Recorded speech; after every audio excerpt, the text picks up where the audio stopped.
Final Fantasy X successfully ushered in a new era for the series in 2001.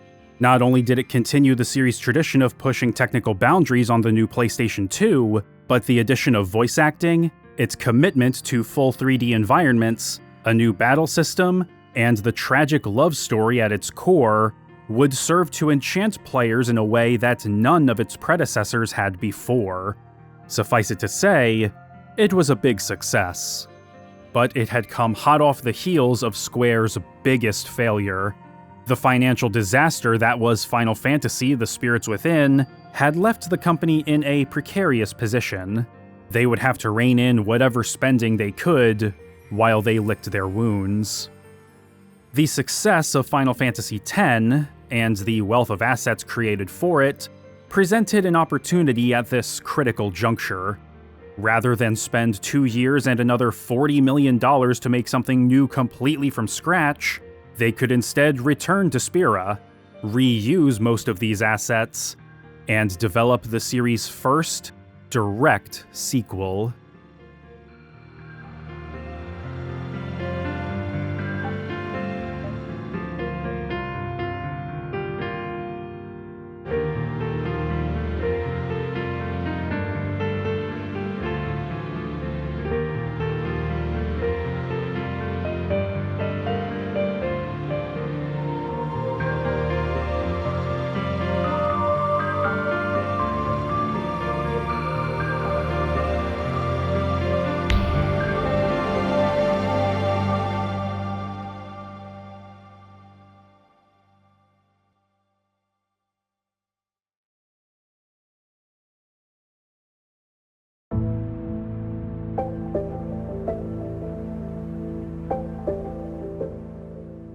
As successful as Final Fantasy X was, it was still a bit relative.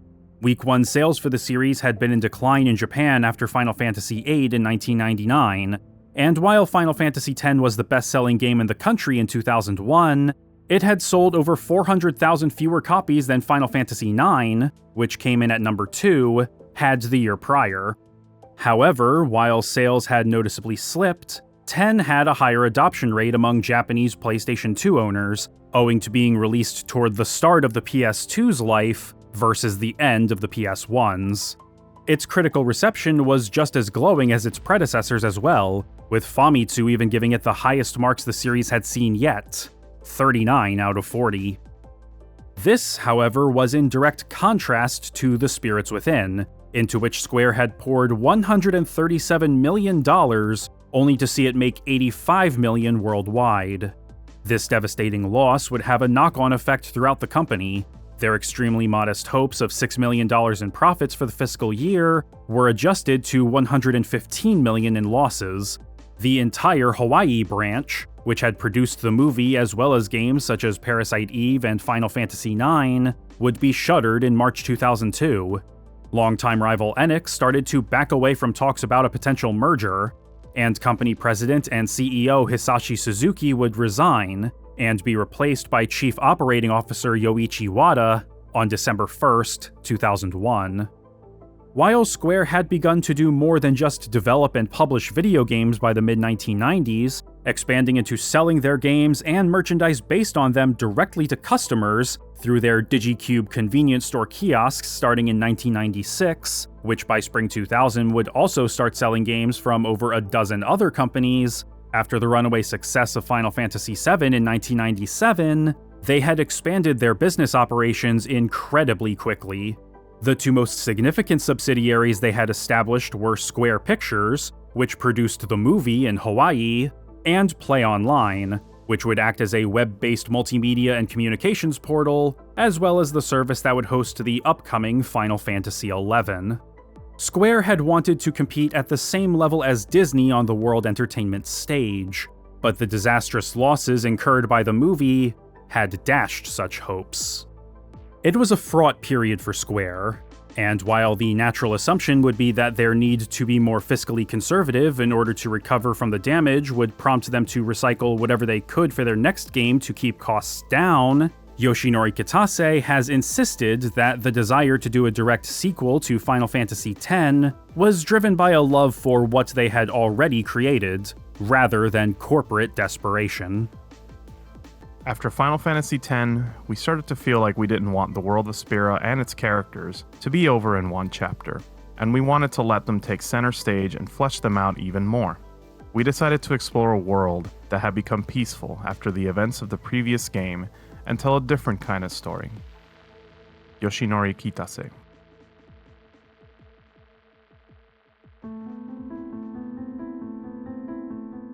Interest in a direct sequel wasn't quite so immediate, however.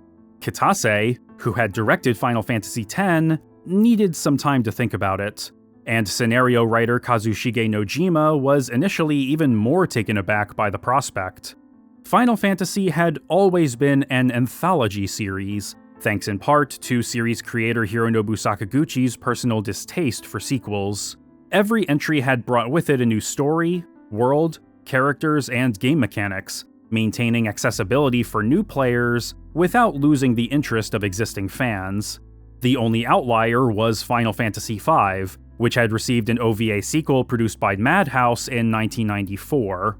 However, not only was its story hundreds of years removed from the events of the original game, but involvement from Square was minimal, with only Hironobu Sakaguchi and Nobuo Uematsu being credited as production supervisors. I actually have a little bonus video on it over on Patreon if you're curious. But the failure of the Spirits Within would be Sakaguchi's undoing at Square. While he would remain with the company for a while longer after the dissolution of Square USA and Square Pictures, he would continue to stay in Hawaii during this period, demoralized by the whole debacle. Despite accruing a handful of executive producer credits during this time, he wouldn't be personally involved in their development. He was depressed, and effectively in exile.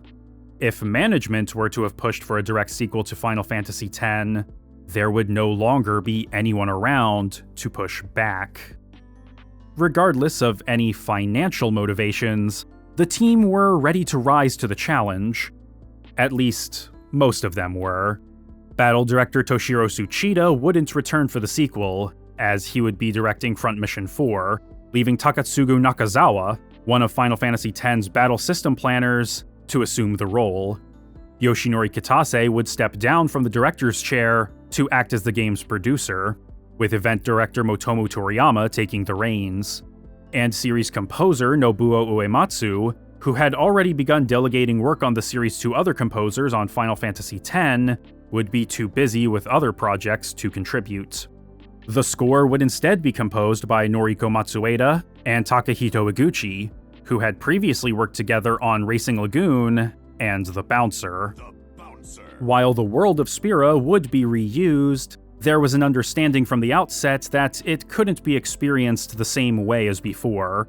This led to one early idea, exploring the stories of Jecht, Braska, and Auron in greater detail, being shot down, as not only would it retread the same geographical journey and structure as the first game, but their stories had already been told. To explore Spira in a new way, they would have to move forward in the timeline. And because of how 10 ended, barring the stinger, that meant that Yuna was the optimal choice for the game's lead. This would be the impetus for Nojima to bring to life an idea that he had wanted to try for some time: a Final Fantasy with an all-female party. To that end, Riku would also return in a prominent role, with a new, third character being introduced to round out the trio. While only 2 members of Ten's party would be playable, however, the team knew that they wanted players to reunite with other characters from their first adventure in Spira. The story was to be set 2 years after Yuna and her guardians defeated Sin for good, and breaking the cycle of death that had plagued their world. Without such a specter hanging over them, Spira would never be the same again.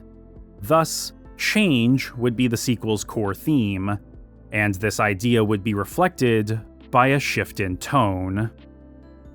Although Final Fantasy X-2 is the first ever sequel in the series, if you simply stick to the same old formula, you run the risk of losing any freshness that the game might have.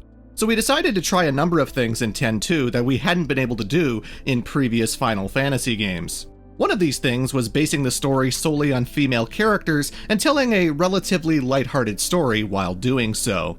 It's not uncommon for women to star as main characters in Hollywood movies, and we look to films like Charlie's Angels and Tomb Raider for inspiration. But in a way, these stories seem to be using tough, almost macho women to fill the same type of roles usually played by men. With Final Fantasy X-2, we took ideas from movies such as these as a starting point, but tried to base the story around cuter, more feminine characters. Motomu Toriyama. The game's title, however, was an early point of contention with management. The team had decided early on that they needed to be clear that this was a sequel specifically to Final Fantasy X. They had come up with a handful of prospective names, such as Final Fantasy X Plus, Final Fantasy X Next, and Final Fantasy X Relive. But they would ultimately decide on the name Final Fantasy X-2, with the Arabic numeral for 2 being used to prevent people from reading it as 12, to get across the idea of this being the second 10. The upper brass, however, weren't keen on it initially.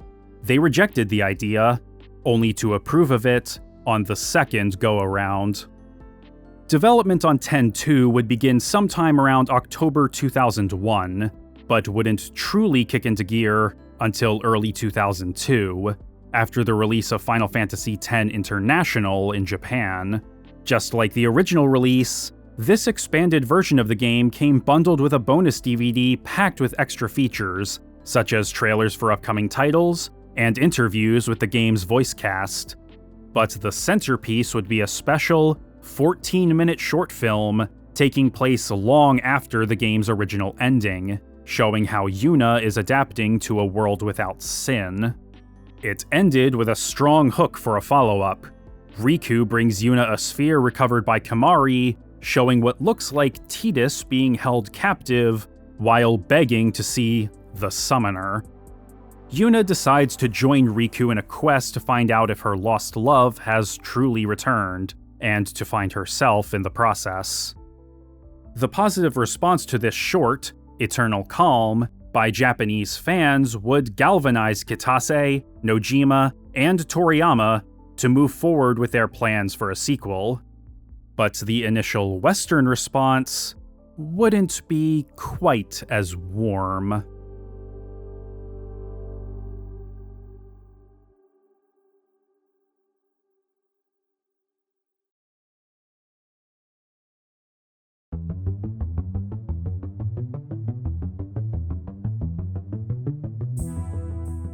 Despite Final Fantasy X International's Japanese exclusivity, news of Eternal Calm would quickly make its way to fans around the world. Rumors of a sequel would follow, with confirmations seeming to come from the official US PlayStation Magazine in their August 2002 issue, wherein 2 side games focusing on Yuna and Riku would be noted to be releasing in Japan within the fiscal year, though a US release was still under consideration. It wouldn't be until the Tokyo Game Show in September that Square would start to show their hand. At their booth, they would be selling posters of a brand new piece of rendered artwork of Yuna, sporting a new haircut, dual pistols, and short shorts. They would quickly sell through their entire stock. Curious fans wouldn't have to wait much longer for an official announcement. Final Fantasy X-2 would be confirmed to be on the way in V-Jump in October, and its focus on Yuna appeared to fall in line with early reporting about FF10 side games. But this was it. Rumors of a Riku-focused title were just that. Rumors.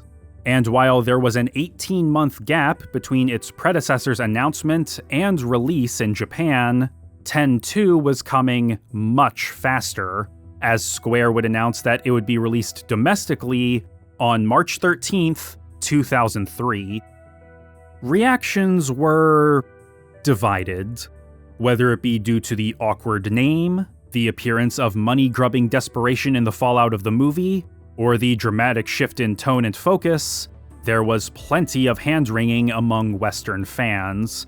The overt femininity of X-2 drew the most ire, as it seems that every major aspect of the game was being constructed around the party being composed solely of young women. Regardless of what else was being showcased in the press, and the press were generally excited, the stigma of it being a girly dress-up game dominated the general conversation. But 10-2 was not the only game Square had coming down the pipe.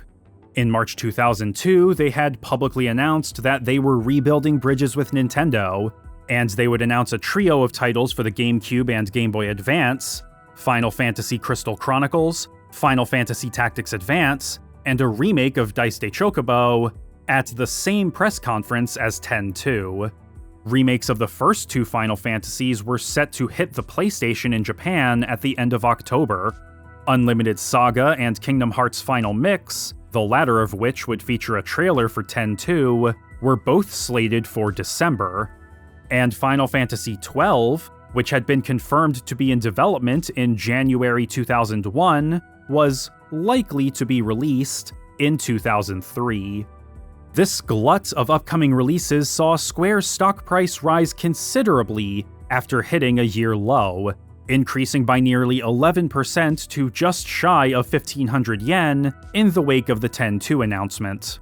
Compounding this bit of good fortune, the success of Kingdom Hearts and Final Fantasy X in Europe and North America would lead the company to adjust their projected profits for the fiscal year from $36 million to $58 million. It looked like Square was on the rebound, and they were ready to bounce back in a big way, especially after a company-wide reorganization effort that spring. Rather than having teams come together and dissolve on a project-by-project basis, they would be divided into static development divisions in order to streamline game development and reduce costs, while still being able to share resources. Final Fantasy X-2 would be developed by Product Development Division 1, which was managed by Kitase.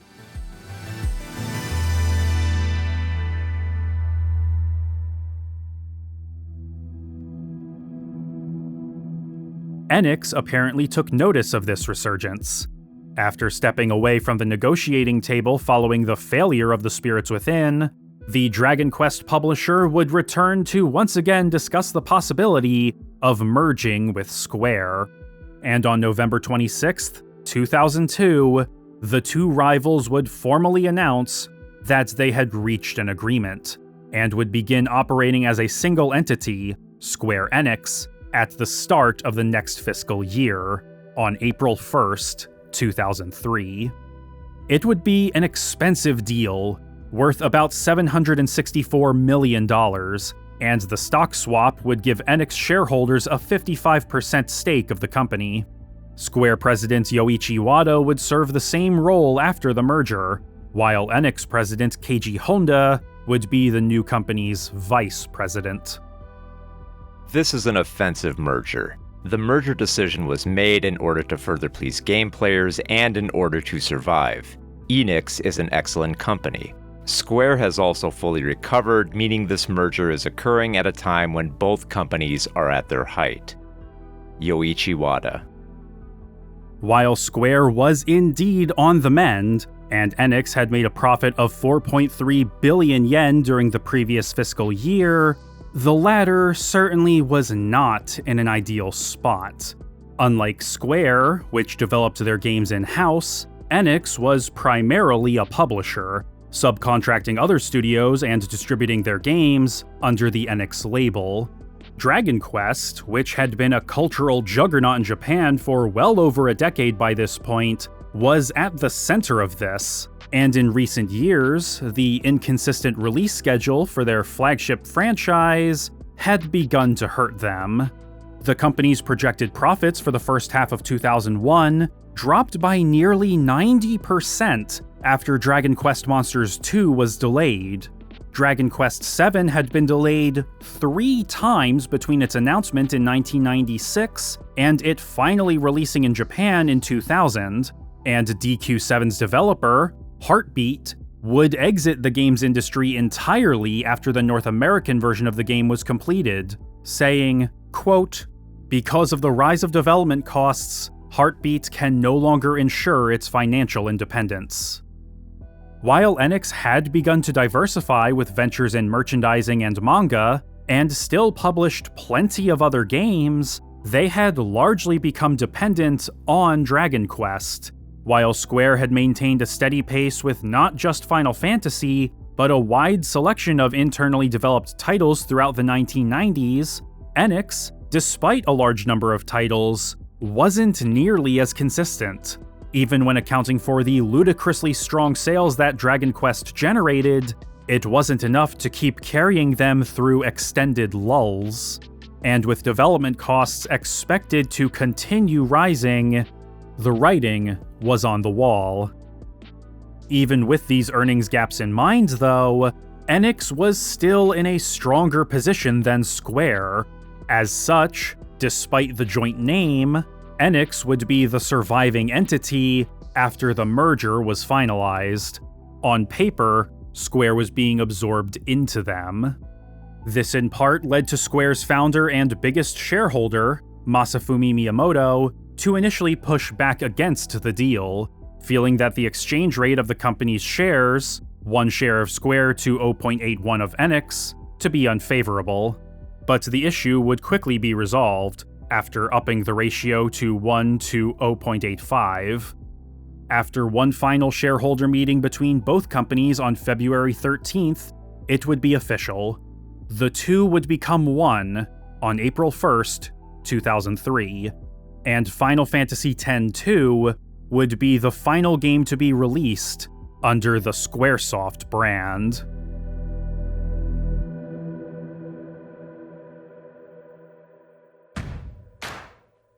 In North America, however, it would be one of the earliest titles published by the newly merged Square Enix, and despite dismissive attitudes and the vitriol surrounding it, Final Fantasy X-2 not only garnered a healthy amount of press, but IGN readers would vote it as their #1 most wanted game for the PlayStation 2 in February 2003, surpassing Final Fantasy XI and XII, Silent Hill 3, and Star Ocean Till the End of Time, among others.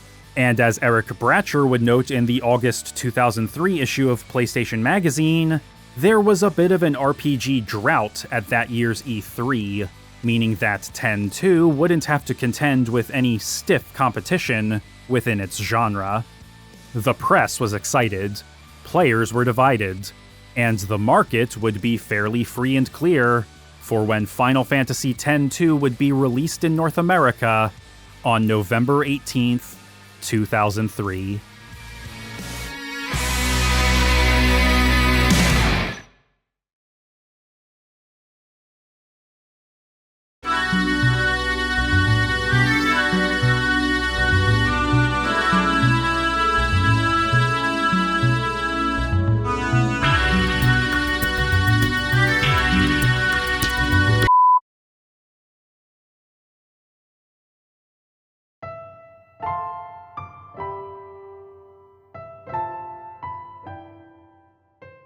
Two years have passed since Sin was defeated, and the eternal calm began. The people of Spira have been given a new lease on life, free from the looming threat of oblivion and the manipulation of Yevon.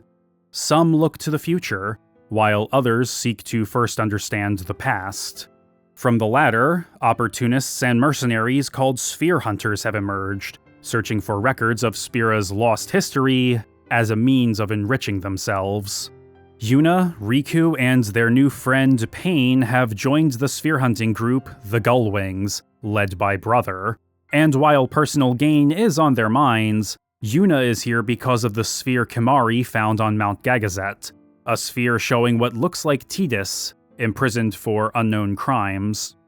While the people of Spira continue to look to her for guidance and hope, Yuna is caught between being their rock and needing to find her own path in a world she never thought she would live to see, and maybe, just maybe, reunite with her lost love. Thus begins Final Fantasy X-2, and despite any reservations I may have had about the very idea of a sequel to Final Fantasy X, this premise is great. Part of the challenge of writing a sequel to a finished story is justifying its existence. And while you won't be able to please everyone who enjoyed the original, there are numerous pitfalls that one can easily fall into.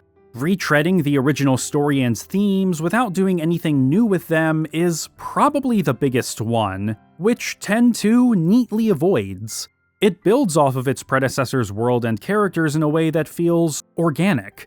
Why yes, after Yevon's hypocrisy was laid bare, there would of course be a mass exodus of followers. There would be a power vacuum left behind, and new factions would try to fill it. People would continue to look up to Yuna after she saved the world, and she would feel a bit aimless since she wasn't planning to survive. On paper, it all makes sense for a follow-up to Final Fantasy X. And then you see the opening cutscene.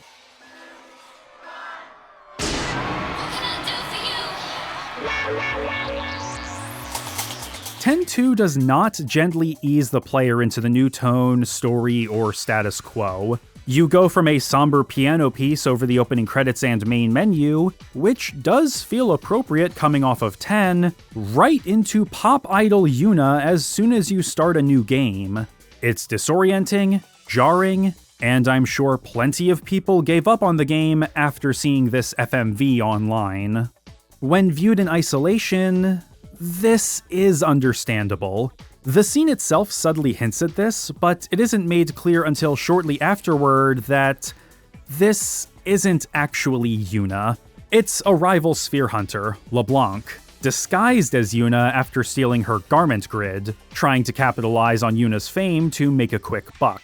You even get to play through Yuna's part in the Gullwing's operation to get her grid back a little later on. You don't have to, it's an optional mission, but that's beside the point. What's a garment grid and how does that affect her appearance? It's something created by the Gullwing's techie, a young Al-Bhed boy named Shinra, that allows Yuna, Riku, and Pain, collectively referred to as Yuripa in the Japanese version of the game, to swap abilities and clothing during battle, but one thing at a time here. This disorientation from the intro persists for the first hour or so of the game. The story begins in medias res, you hit the ground running, which isn't necessarily a bad thing, but the exposition provided to catch the player up to speed on what Yuna's doing and why is clunky. Like Tidus did last time, she provides narration to frame the story and give us a peek into her thoughts as events unfold, as well as provide a convenient way of explaining some of the things that have changed over the past couple years, who the Gullwings are, etc., etc. There are Riku and Pain, of course, the latter of whom keeps to herself, as well as the aforementioned Shinra, who's a genius and a prodigy, but will sidestep admitting when he doesn't know something by saying, "I'm just a kid." Brother is their leader, piloting the retrofitted airship from the last game. Buddy, the navigator, goes way back with Brother, and Yuna's narration introducing him cleverly leans on the fourth wall. Buddy and Brother are old friends. Buddy says he was aboard Sid's airship with us 2 years ago. When I told him I didn't remember, he seemed disappointed. And rounding out the group is their Hypello barkeep. Barkeep. Did nobody bother to ask him what his name is? You know what? The silliness all feeds into the lighter veneer, so I can't judge it too harshly. The majority of the time, Yuna's narration works just fine. There's no longer a fish-out-of-water perspective character to organically exposit information to, so the use of such a tool to help tell the story is justified. It's usually kept brief so as to not overburden you with more than what you need to know in the moment, and it's all presented as her wanting to say all of this to Tidus, should she succeed in finding him. Her exposition at the beginning, however, is much more egregious than it is throughout the rest of the game, telling rather than showing why she's gallivanting around the world looking for treasure. The inciting incident is off-screen, sort of.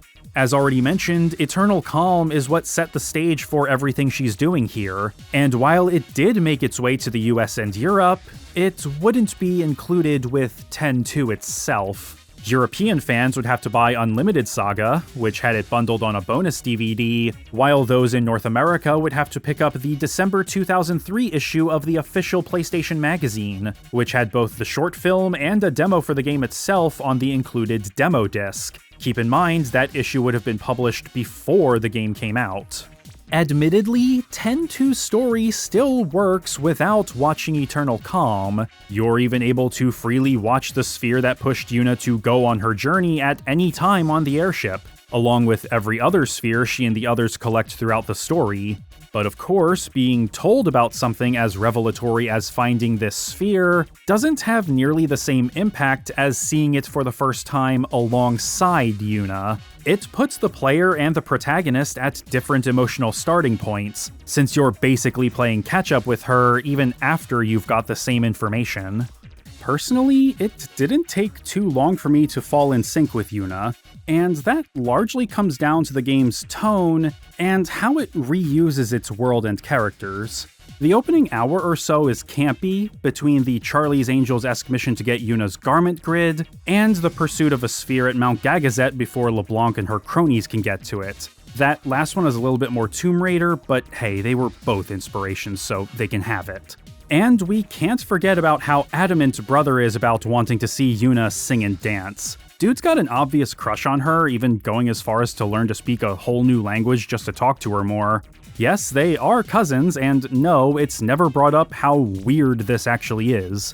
But so much of 10-2 is characterized by the people of Spira trying to find their footing in an age of tranquility, and it's always framed earnestly. The camp never fully goes away, but it does often take a backseat to thoughtful vignettes of various characters, both old and new, as they adjust to the new status quo and build new lives. Wakka and Lulu have returned to Besaid. They're a couple now, something which FF10 was already kind of pointing towards, and they're expecting a child.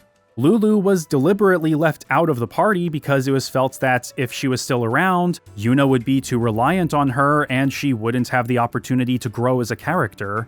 Canary is now the Ronso Elder at Mount Gagazet, and is struggling to fulfill the responsibilities of the role while making sure his people are able to flourish again after Seymour slaughtered so many of them. Because their home was destroyed, the Albed have scattered far and wide. But now that Yevon has lost its cultural foothold on the world, the stigma against them and Machina has faded considerably. People now use hovercraft to traverse places like the Mihen High Road and the Calmlands, and a new group, the Machine Faction, led by the charismatic Gipple, has begun to rise in prominence, hoping to learn about Spira's past through excavating old machinery, and laying the foundations for a brighter future through the proliferation and destigmatization of Machina, hence their rebranding of them to simply machines. They aren't the only group to rise from the ashes of the old Spira. The Church of Yevon basically split in two. The Crusaders, under the leadership of Maven Nuge, have founded the Youth League, who, not unlike the Machine Faction, seek to learn about the world's history through the procurement and study of spheres. An important sphere is hidden in Kilika Temple, a sphere documenting the true history of Spira. We are here today to demand that New Yevon make the contents of that sphere public. Yet, as always, the voice seeking truth goes ignored. My friends, I ask you, why? Because New Yevon wants to hide the truth, just as the temples did before them. I tell you now, this has gone on long enough. My friends, stand with me, and together we will bring the truth back to the people.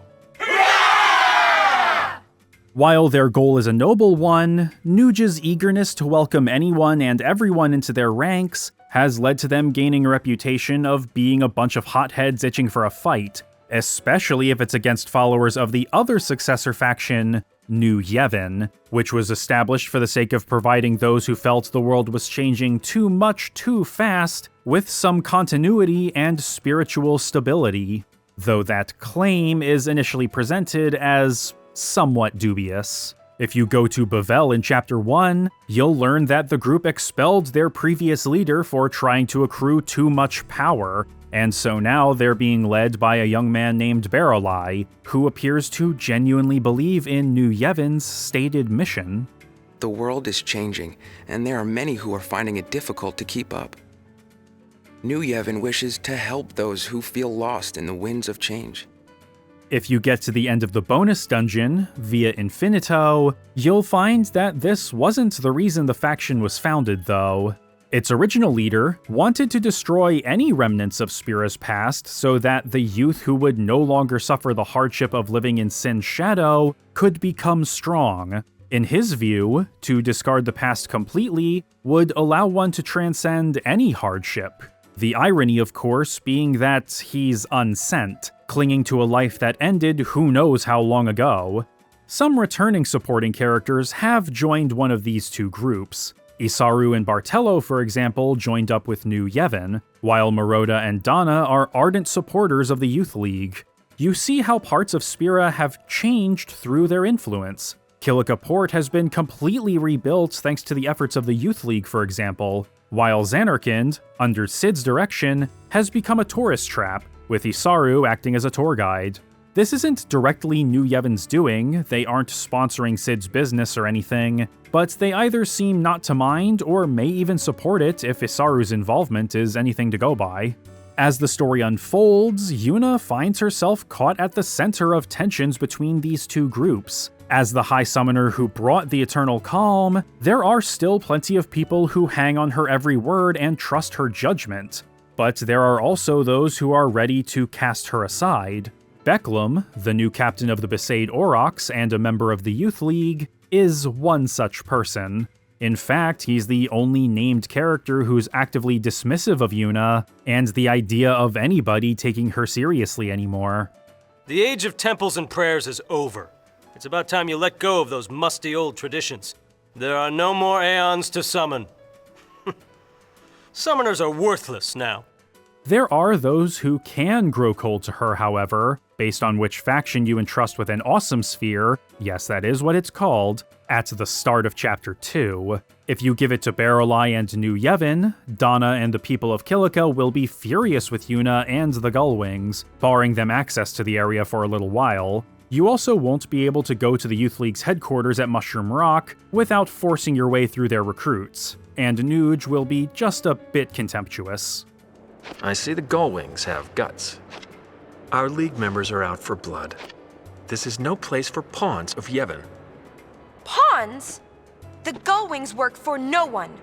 That is just the problem. The calm comes and suddenly Spira is full of kids playing pirates. Likewise, if you hand the sphere over to the Youth League, Bevelle will become hostile and unavailable to you for a spell, and you'll have an extra fight here toward the end of Chapter 2. You also won't have nearly as many negative interactions with people around Spira, but you'll miss out on a couple of garment grids. There is technically a correct choice, as the only way you can get a full 100% completion rating in a single playthrough is by going with the Youth League, but we'll talk more about that in due time. Oh boy, are we gonna talk about it. All of this is built around a completely different structure than Final Fantasy X, going for a non-linear, mission-based approach. There are 5 chapters in total, you have an airship right from the beginning to get around, and there are plenty of optional missions that you can undertake outside of the main hotspots that move the plot forward. So you're able to explore all of Spira more or less at your own pace. Of course, the vast majority of the world is pulled right from Final Fantasy X, so there's not much new to see as far as expanding the world. What keeps Spira interesting this time is seeing how the culture has changed, and what the people are doing with their new lives now that Sin is gone. The new factions are obviously a part of this, as so many places and people at the very least have sympathies leaning one way or the other. Kilika Port being rebuilt into something new is emblematic of this. Yes, much of Final Fantasy X-2 is an asset flip, even if there are a fair number of new environments nestled underneath the old ones. Those help to keep the experience from feeling aesthetically repetitive, but the repetition is still there, sometimes to the detriment of the game's presentation. Wakka and Lulu are a prime example of this. He's supposed to be retired and out of shape, and she's meant to be heavily pregnant. She even has the baby during the story. They name him Vidina, which is Albed for future, a touching gesture that shows how far Wakka has come from where he was at the start of the first game. but both he and Lulu still have the same character models as before, leading to a bit of dissonance between where they are in their personal stories and how they're being visually depicted. It doesn't completely destroy one's investment in what's going on, but this incongruity is also kind of hard to ignore. And when one considers that Yuna and Riku got all new designs for this game, those sorts of incongruities stick out that much more. Using the same models from Final Fantasy X, including for Yuna and Riku in Eternal Calm, was more forgivable, as not only was X-2 still over a year out from its Japanese release at the time, but it was still in its early development stages, only going into full swing after Eternal Calm was well received. I don't think anyone would have expected the team at Square to make new character models for a short film, even if it was teasing a sequel. The new looks for Yuna and Riku are a pretty radical departure from the last game, with both showing a lot more skin. They're kitschy, but so are a lot of the series' character designs, as are Tomb Raider and Charlie's Angels, which, again, helped inspire this direction. It's hard to imagine that Yuna brandishing two pistols wasn't inspired specifically by Lara Croft. Tetsuya Nomura did return to design the main characters for X-2, but his involvement didn't extend past that. He was too busy working on the burgeoning Kingdom Hearts series. But the game's alternative costume designer, Tetsu Tsukamoto, did talk a little bit about why the team went in this direction for their new looks in an interview with IGN around the time of its North American release. From a planning standpoint, I would say that the differences are due to the changes in Spira between Final Fantasy X and Final Fantasy X-2. Final Fantasy X had more of a darker religious feel, whereas in Final Fantasy X-2 there is a huge cultural change. I think those changes are reflected in the character designs. Tetsu Tsukamoto. Yoshinori Kitase also chimed in.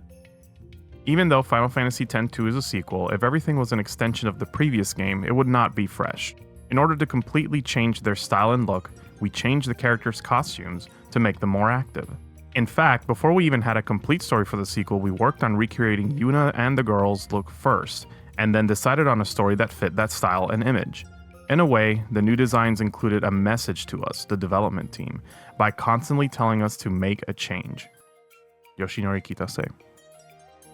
I can understand and agree with them in principle. If a sequel apes too much of its predecessor, it can feel redundant or unnecessary. And if the tone of the setting is changed, it's only natural to have that be reflected in your protagonists. Yuna's summoner garb was a relic of a different age in Spira. Swapping it out for something that allowed her a greater degree of physical freedom feels like an obvious choice. Are her and Riku's outfits a bit egregious? Sure. They're obviously made to appeal to teenage boys with how revealing they are. Pain largely gets a pass, I guess, since she's a brand new character, she's 18, and has the most coverage, reflecting her closed-off and mysterious nature. She seems to have some kind of history with Nuge and Gipple, based on some brief interactions with her in the first couple chapters. Never thought you'd end up a sphere hunter. But despite Yuna and Riku's prodding, she refuses to open up about it. Don't you ever want to know more about your friends? Not really. Well, I do. I do want to know more about you. What for? Who cares what happened in the past? There was something. Come on, Pain, you can tell us. What happened? You disappoint me, Yuna. I thought you were above all that. Well, not anymore. I like asking questions. You'll lose friends. Pain is much more cynical than the other girls, but never to the point of callousness. She cares about their well-being, but still keeps them at arm's length. For anyone who comes into X-2 without already being on board with the new tone and general direction, she acts as something of a voice for them. She's cool, and Gwendolyn Yo does a commendable job of voicing the character. Give me a Y! Give me an R! Give me a break. Riku, who I remind you is only 17 in this game, is hardly wearing anything at all. With how bubbly and outgoing she's always been, though, it doesn't feel all that out of step with her character, and that's still the case here. That's not to say I think it was the best choice, but I get it on some level. Yuna's new design is probably the biggest departure. Going from a kimono to a halter top and booty shorts is a major shakeup, but it shows how she has changed since her pilgrimage. She's more ready than ever to stand up for herself and take the initiative. She may not be the Gullwing's leader, that would be Brother, but she is definitely in charge of the party, and Hetty Burris has definitely improved since the last game. She still sounds a bit stilted here and there. I don't like your plan. It sucks. But for the most part, she's much more emotive, lively, and natural as Yuna this time. Hey! That's our sphere! So what now? Call it quits? Don't know about you, but I could use an awesome sphere. They can't decide who it belongs to. I say we make it our own. Yuna embodies both tones that 10-2 is juggling. The camp is certainly there, of course. The camera does like to focus on her rear, and she does eventually sing and dance like an idol, which Tetsuya Nomura had envisioned for her character in Final Fantasy X before that game's dreary tone made the idea unworkable. But at the same time, there's a sorrow bubbling just barely beneath the surface. She still misses Tidus, and is going on this adventure because she believes there may be a way to bring him back, if he hasn't returned already. She's even wearing the symbol of the Xanarkand Abes on her chest in his memory. When she swaps to the warrior dress sphere, she uses his sword. And of course, her narration is written as though she's describing her journey to him. It all began when I saw this sphere of you. At least, it looked like you. I couldn't say for sure. I thought I might find more spheres like it if I joined the Gullwings, so I did. For all the light-hearted antics that go on in 10-2, it never loses sight of what really matters, even if it does take a bit of time for the overarching conflict to really start up. The sphere that Yuna and the others swipe in Kilika, the one that you can choose to give to either the Youth League or New Yevon, shows a young man who bears a striking resemblance to Tidus, approaching a large machina while muttering about saving a woman named Len. Regardless of which faction you bring it to, their leader will tell the girls that it's called Vegnagun, a powerful machina from 1,000 years ago with the power to destroy all of Spira. Barreleye insists that New Yevon has it under lock and key beneath Bavel, but Nuge understandably does not trust them with it. This distrust is exploited by the vengeful spirit of the man in the sphere, Shuyin. He lived in Xanarkand 1,000 years ago, and infiltrated Bavel hoping to find Vegnagun and use it to end the Machina War, so that his beloved Len, who like Yuna was also a summoner, wouldn't be sent to fight and die on the front lines. He was killed before he could activate it, but his rage and despair never faded.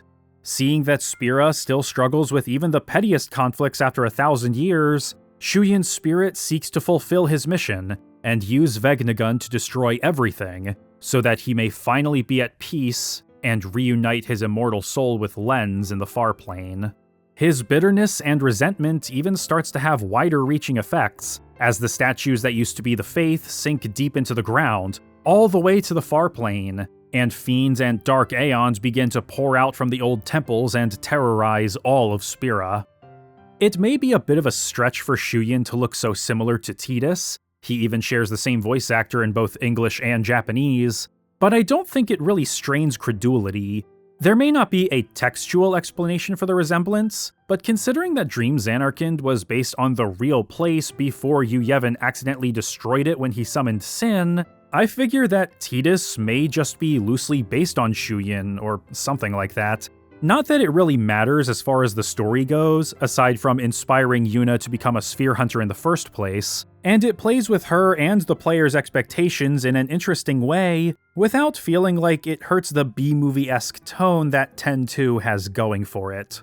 Everything involving him is played completely straight, it's taken seriously, but between him basically being Tidus' evil doppelganger, and body-snatching Nuge and later Barreleye, he slots in pretty well alongside everything else the game has going for it.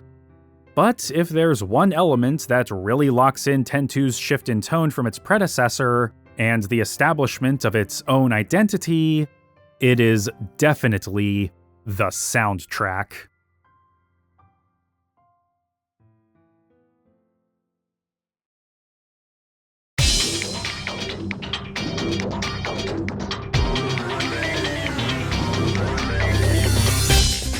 Up until this point, every entry in the Final Fantasy series has had its soundtrack composed by Nobuo Uematsu. The only exception was Final Fantasy X, for which he had help from Masashi Hamauzu and Junya Nakano. While Motomu Toriyama wanted him to contribute to X-2, however, Uematsu was just too busy with other projects at the time.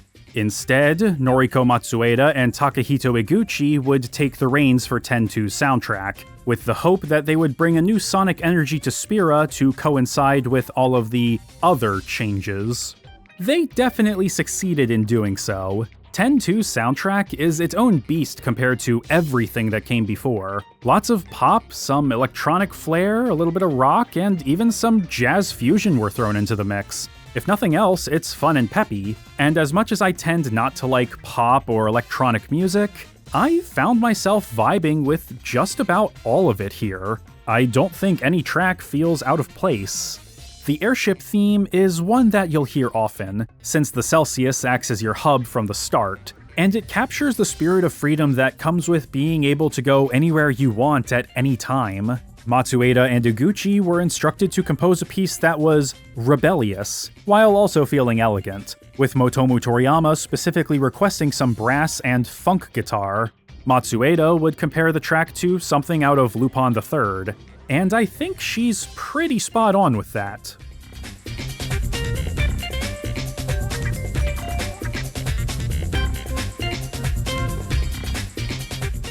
Toriyama's influence extended to a good chunk of the soundtrack. Before composing for The Bouncer, Matsueda and Iguchi had worked on Racing Lagoon, for which Toriyama was the writer, and he requested that they incorporate that style of music into their work on X-2. This is especially true for the battle themes, of which there are a healthy number. The regular battle track leans harder into rock, being very heavy on guitar, with the rhythmic parts pulling more from the duo's previous work. It's striking without being overbearing, and propelled by that steady rhythm.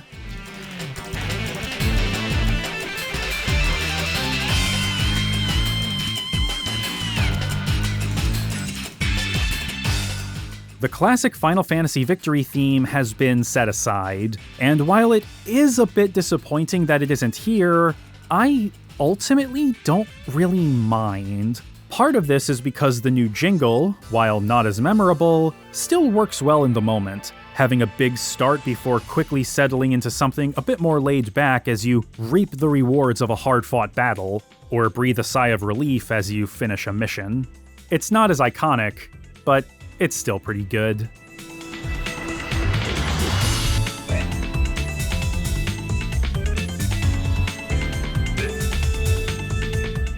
But it also serves as another clean break from the old Spira, reinforcing Final Fantasy X-2's unique identity. This mentality extends to the music used in all of the different locations around Spira. Nothing has been recycled from the last game, because none of these places are the same as they were before. The Mihen High Road, for instance, is now set to a playful jaunt that defangs the danger that used to be present along these plains. Fiends are still here, but travel along the high road has been made easy thanks to hover rentals. In fact, you don't see that many chocobos on it anymore. And with no more summoners or pilgrimages, this route is no longer seen as an early leg of a long journey to a noble sacrifice. It's just a road now.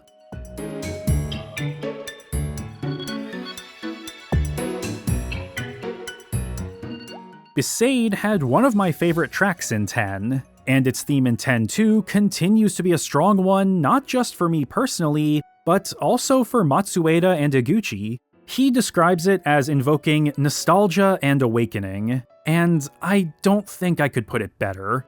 It's a different sort of tranquil feeling than the old theme, more outwardly optimistic, a perfect piece to background Waka and Lulu's new life together.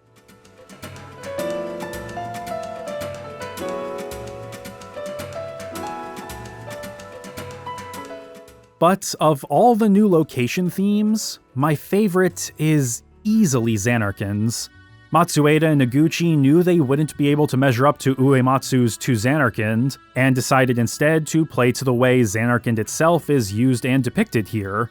Matsueda brought up a track she had worked on for Front Mission to guide her, and Iguchi would work on getting the atmosphere right. They wanted to make it feel nostalgic for Yuna's sake, since it's a place that's special to her. She was distraught to find the place where she and her friends rested before their final push to the stadium was crowded with tourists. But they also wanted it to fit in with the nighttime visuals. To that end, the track passes off between melancholic bagpipes and twinkling piano, and it works better than it probably has any right to.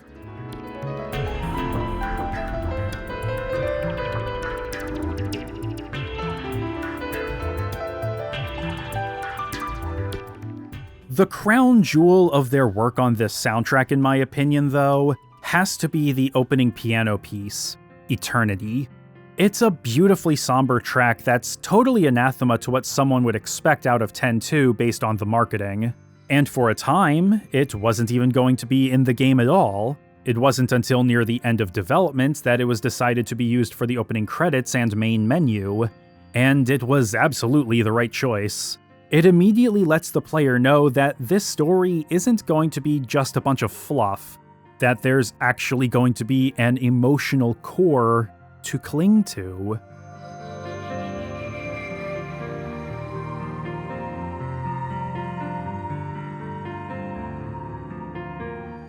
But again, it's immediately followed up by that opening FMV, which features one of two vocal tracks, Real Emotion. And if you're watching with closed captions, no, that lowercase r was not a typo. It is pure early 2000s pop, and it makes a bold, clear statement from the off. This game may be a sequel, but it's also going to be doing its own thing. Does it come on a bit strong? Yeah, it does. But credit where it's due, by putting it up front, the game's not trying to hide this side of itself. The sounds may be ostentatious for what one would hope for from a sequel to Final Fantasy X, but the lyrics reflect Yuna's emotional state at this point in her life, even if she isn't the one performing it here. She wasn't expecting her life to turn out like this. She feels a bit aimless, and is holding on to whatever hope she can that she'll see Tidus again.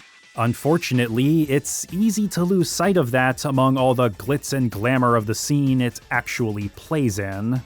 Unlike the rest of the soundtrack, Real Emotion wasn't composed by Matsueda or Iguchi, but by Kazuhiro Hara, who, let's just say he had been in the business for a while. He has quite the portfolio. For vocals, J-pop artist Kumi Koda would sing the Japanese version, but unlike the vocal tracks for the last few games, the English version would be performed by an American singer, Jade Valerie from the German pop group Sweetbox. Square Enix even went the extra mile to accommodate the English version in the opening FMV for the localized release, adjusting the characters' mouth movements to match Valerie's vocals and Tara Strong's dialogue before the musical number. A couple quick cuts at the end of the scene were even changed, focusing on the imposter Yuna instead of her bandmates. Well, I guess if they figured out how to do localized lip sync for Kingdom Hearts, it makes sense that they're doing it a bit here too, even if it doesn't extend to the in-game cutscenes.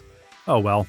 But this whole sequence, from the concert to the mission clear screen, is seeding a pretty major plot point right here at the start of the game. The dress spheres that facilitate the game's job system contain the emotions of people who died long ago. When you fight LeBlanc at the beginning here, you have to swap to the songstress dress sphere. After the battle, Yuna finds herself dancing uncontrollably, and later, when she falls asleep while still using it, she has a nightmare of her and Tidus being hunted down in the passages underneath Bavel, before they're executed by firing squad.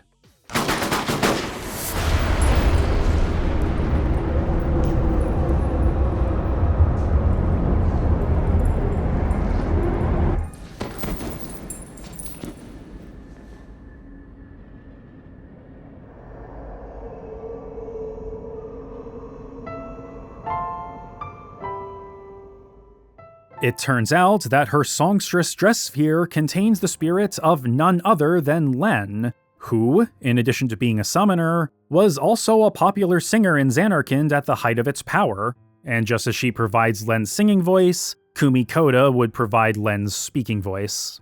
Whenever Yuna uses the sphere, she not only changes into Len's clothes, but feels her emotions. Even some of her thoughts and memories leak into Yuna's mind when she's using the sphere. And when she falls into the far plane at the end of Chapter 3, Shuyin even mistakes her for Len. By this point, all three faction leaders are trying to figure out what to do about Vegnagun, only for Shuyin to possess Barrel Eye and take the mechanical beast to the deepest depths of the far plane. Without them, Spira falls into further chaos, as without any guidance or leadership, the different faction squabbles start to heat up further. In an attempt to bring the people together, the Gullwings decide that Yuna should use the Songstress Stress Sphere to put on a concert in the Thunder Plains, leading to the game's second vocal track, 1,000 Words.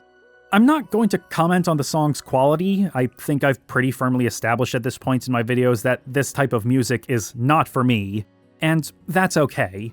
But like Real Emotion, its lyrics are relevant to the story's themes. It's Len's expression of her love for Shuyin, how those feelings still hold true even 1,000 years later, and how she believes those affections will reach him no matter what. We even see their final moments of life together, as she tried to stop him from activating Vegnagun, only for the two of them to be gunned down by Bavel's soldiers, just like in Yuna's dream. But Shuyin never heard her last words, her final I love you. I may not be a huge fan of this type of music, again, it's just personal taste, but the 1,000 Words sequence is stellar, a real tearjerker, and the changes made to the localized versions of the FMV make it land even harder in my opinion. There's more interesting and dynamic camera movement, and the song is depicted as more of a duet between Len and Yuna, which, well, since Len's memories are already being projected to the audience, then sure, yeah, okay, I'll buy it. I think the concert idea itself is really cheesy and feels kind of forced, but its execution was wonderful. That being said, it happens pretty late in the game, with the entire 4th chapter being dedicated to setting it up. By then, you'll probably fairly well acquainted with not just the Songstress Stress Sphere, but a wide variety of them.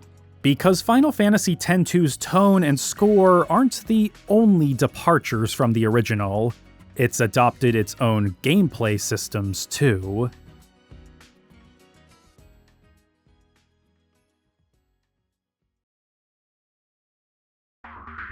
What time? Showtime! Losing's not my style. Piece of cake? Where's the fun in that? Final Fantasy X-2 has done away with the conditional turn-based battle system in favor of returning to the tried and tested active time battle system, but with a couple of twists. For starters, while front and back rows have not carried over from most of the ATB games, X-2 has taken a page out of Chrono Trigger's book, and made character positioning something that factors into the flow of battle. However, it's something you have basically no control over in or out of battle, and unlike Chrono Trigger, you aren't able to use positioning to your advantage or for any team-based combo attacks. It really only affects how some enemy AoE attacks will land, and even then, it's pretty negligible. Not every ATB gauge is created equal this go-around. Depending on each character's current job and their most recent action, their gauge could be lengthened or shortened. Spells and other abilities also have a short casting period like in Final Fantasy IV, something which I wasn't all that fond of then, but once they've gone off, you don't have to wait for the gauge to refill again to select your next action, so it kind of evens out. However, their casting can be interrupted or dragged out, because now everyone is able to execute their commands simultaneously, without having to wait for an enemy or ally to finish their attack or use an item. You're encouraged to use this to your advantage thanks to the chain system, which will make attacks more powerful if they land in rapid succession, creating a chain. Riku is a thief by default, just like in the last game, and she dual wields 2 knives to demonstrate this early on. It can be tough to get the timing just right to chain attacks together with all 3 party members at once, but it feels immensely satisfying whenever you do pull it off. But of course, the centerpiece of X-2's combat is its take on the series' job system, which is centered around garment grids and address spheres. The latter contain the essence of people long past whose power resides in the spheres, while the former allow Yuna and the others to change jobs in the midst of a fight in a magical girl-inspired transformation sequence. It's the first time the series has attempted a dynamic class change system like this, but there's a bit more to it than just being able to swap jobs around. You'll unlock more dress spheres as you go, of course, and you can choose which abilities you want to put AP towards for each job, but your flexibility when it comes to job changes is based entirely on the garment grid and how you arrange the spheres on it. There are dozens of grids to find, and while not every layout is unique, most have their own bonuses that can enhance the user's stats and abilities. Simply equipping the Healing Wind grid, for example, will let the user cast Cure without being a white mage, but moving through certain paths on the grid can also grant additional abilities and stat boosts for the rest of the battle. Passing through the blue gate on Healing Wind will grant the ability to cast Cura, and passing through both the blue and red gates will let you cast Curaga. You're incentivized to change jobs fairly regularly thanks to these boons, as well as to unlock the ability to use special dress spheres, which can only be activated after switching to every job on your grid in a single fight. They're powerful, and there are grids that have as few as 3 slots for dress spheres to make it easier to activate them. In fact, when you get Yuna's special dress sphere, you also get a grid that only has 2 slots on it to make it easier to activate, though it lacks any buffs or special abilities. Outside of the dress spheres and garment grids, accessories are still around, with each character getting 2 slots, and they not only affect stats and protect from various elements and status conditions like usual, but provide additional boons specifically tailored for this combat system. Some allow the wearer to gain access to other jobs' abilities, allowing for something close to multi-classing, which can then be further enhanced by boosting specific stats like MP or Strength to push them into a more specific mold, regardless of what jobs you have for them on their garment grid. Initially, I felt overwhelmed by this version of the ATB and job systems. Because multiple entities could be acting simultaneously, I struggled to keep track of what was going on during a fight early on. Things can easily get pretty hectic, even if you set it to wait mode to give yourself a buffer while selecting a target. Letting your ATB gauges refill so that you can coordinate a chain attack can be tense, since you're trading off continuous damage and the potential to interrupt an enemy's command with the possibility of dealing extra damage. The gunner's trigger happy ability, while not very strong on its own early on and leads to a longer gauge to refill after using it, is great for setting up chains for the other 2 to follow up on, even more so after you've upgraded the ability to get just a bit more time with it. And while it can be a bit nerve-wracking to figure out the most optimal placement of spheres on your grids to maximize efficiency and hit the gates you need for extra boosts in a pinch, it is immensely satisfying when you get a good flow going. And unlocking more abilities for everyone's jobs is just as addictive to me here as it was in Final Fantasy Tactics. I didn't really use the special dress spheres too much outside of just seeing how they played, but the option is there and it doesn't come at the cost of anything else.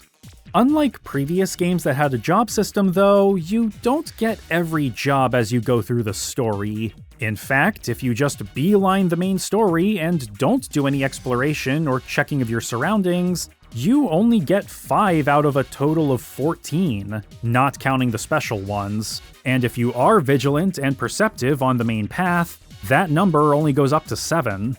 This encourages the player to go off the beaten path and explore more of Spira, finishing different missions in different places to maximize your options in battle. For example, you only get the White Mage Dress Sphere if you finish the Besaid mission in Chapter 1. If you don't, you won't have a healing job for a little while. But if you know what you're doing, you can unlock the Alchemist as early as Chapter 2, which is honestly kind of a better healer after you unlock Mega Potions for its stash command, healing your party for 2000 HP without spending any MP or expending a finite consumable? Yeah, that's the good stuff. It even gets elixirs in its stash, if you're patient enough to grind out the AP. It isn't just active abilities that you can unlock either. Just about every dress sphere has auto or passive abilities that can reduce casting times, activate buffs like Protect or Regen, or grant immunity from certain status conditions. The Dark Knight is practically the queen of this, as it can gain immunities to Poison, Petrification, Confusion, Curse, and Instant Death. And that's on top of it being a strong physical attacker with high defense. Seriously, you won't want to miss this one. The only job that has better immunity coverage is the mascot, which you unlock in Chapter 5 for finishing the side stories in basically every part of Spira. It plays a bit differently for each party member, but if you've unlocked the Warrior's SOS Protect ability, then you'll be able to unlock Ribbon for this job. Though it's a big investment to grind so much AP so late in the game when you've probably already got a good flow going for yourself. While Tetsuya Nomura designed Yuna, Riku, and Pain's default outfits, the rest of their looks for the various dress spheres were designed by Tetsu Tsukamoto, who was a monster designer on Final Fantasy VII and X. Nomura gave him some guidelines to follow for each of the girls' outfits for every dress sphere, so that they wouldn't go against any of their individual personalities, as well as to keep them visually distinct during gameplay. Riku's outfits had to be brightly colored and the most revealing of the trio. Pain's needed to be dark, primarily black, and with pants. And Yuna's needed to be somewhere between the two, more feminine than Pain, but more modest than Riku. Nomura also advised that their hair should be as visible as possible for the sake of making them identifiable at a glance, and that they should each have a consistent accessory across their outfits. Yuna needed to wear earrings, Pain's locket should be kept, and Riku had to have a bandana. While these instructions weren't terribly strict or demanding, Tsukamoto's background in monster design meant that it was a challenging task, especially when it came to the cuter outfits. And while he didn't stick to what Nomura wanted 100% of the time, not every one of Riku's outfits has a bandana, for example, he did a great job of making the girls' outfits distinct while also being a faithful depiction of each job. Their white mage designs, for example, each feel like they could be in one of the classic games, but Riku's hair sprouting out from her hood and Pain keeping her hood down while wearing stockings with high boots makes them easy to distinguish from Yuna at a glance. The Alchemist may seem strange until you realize that their outfits are meant to invoke the Albed, which is clever and faithful to Riku's gameplay role in the last game.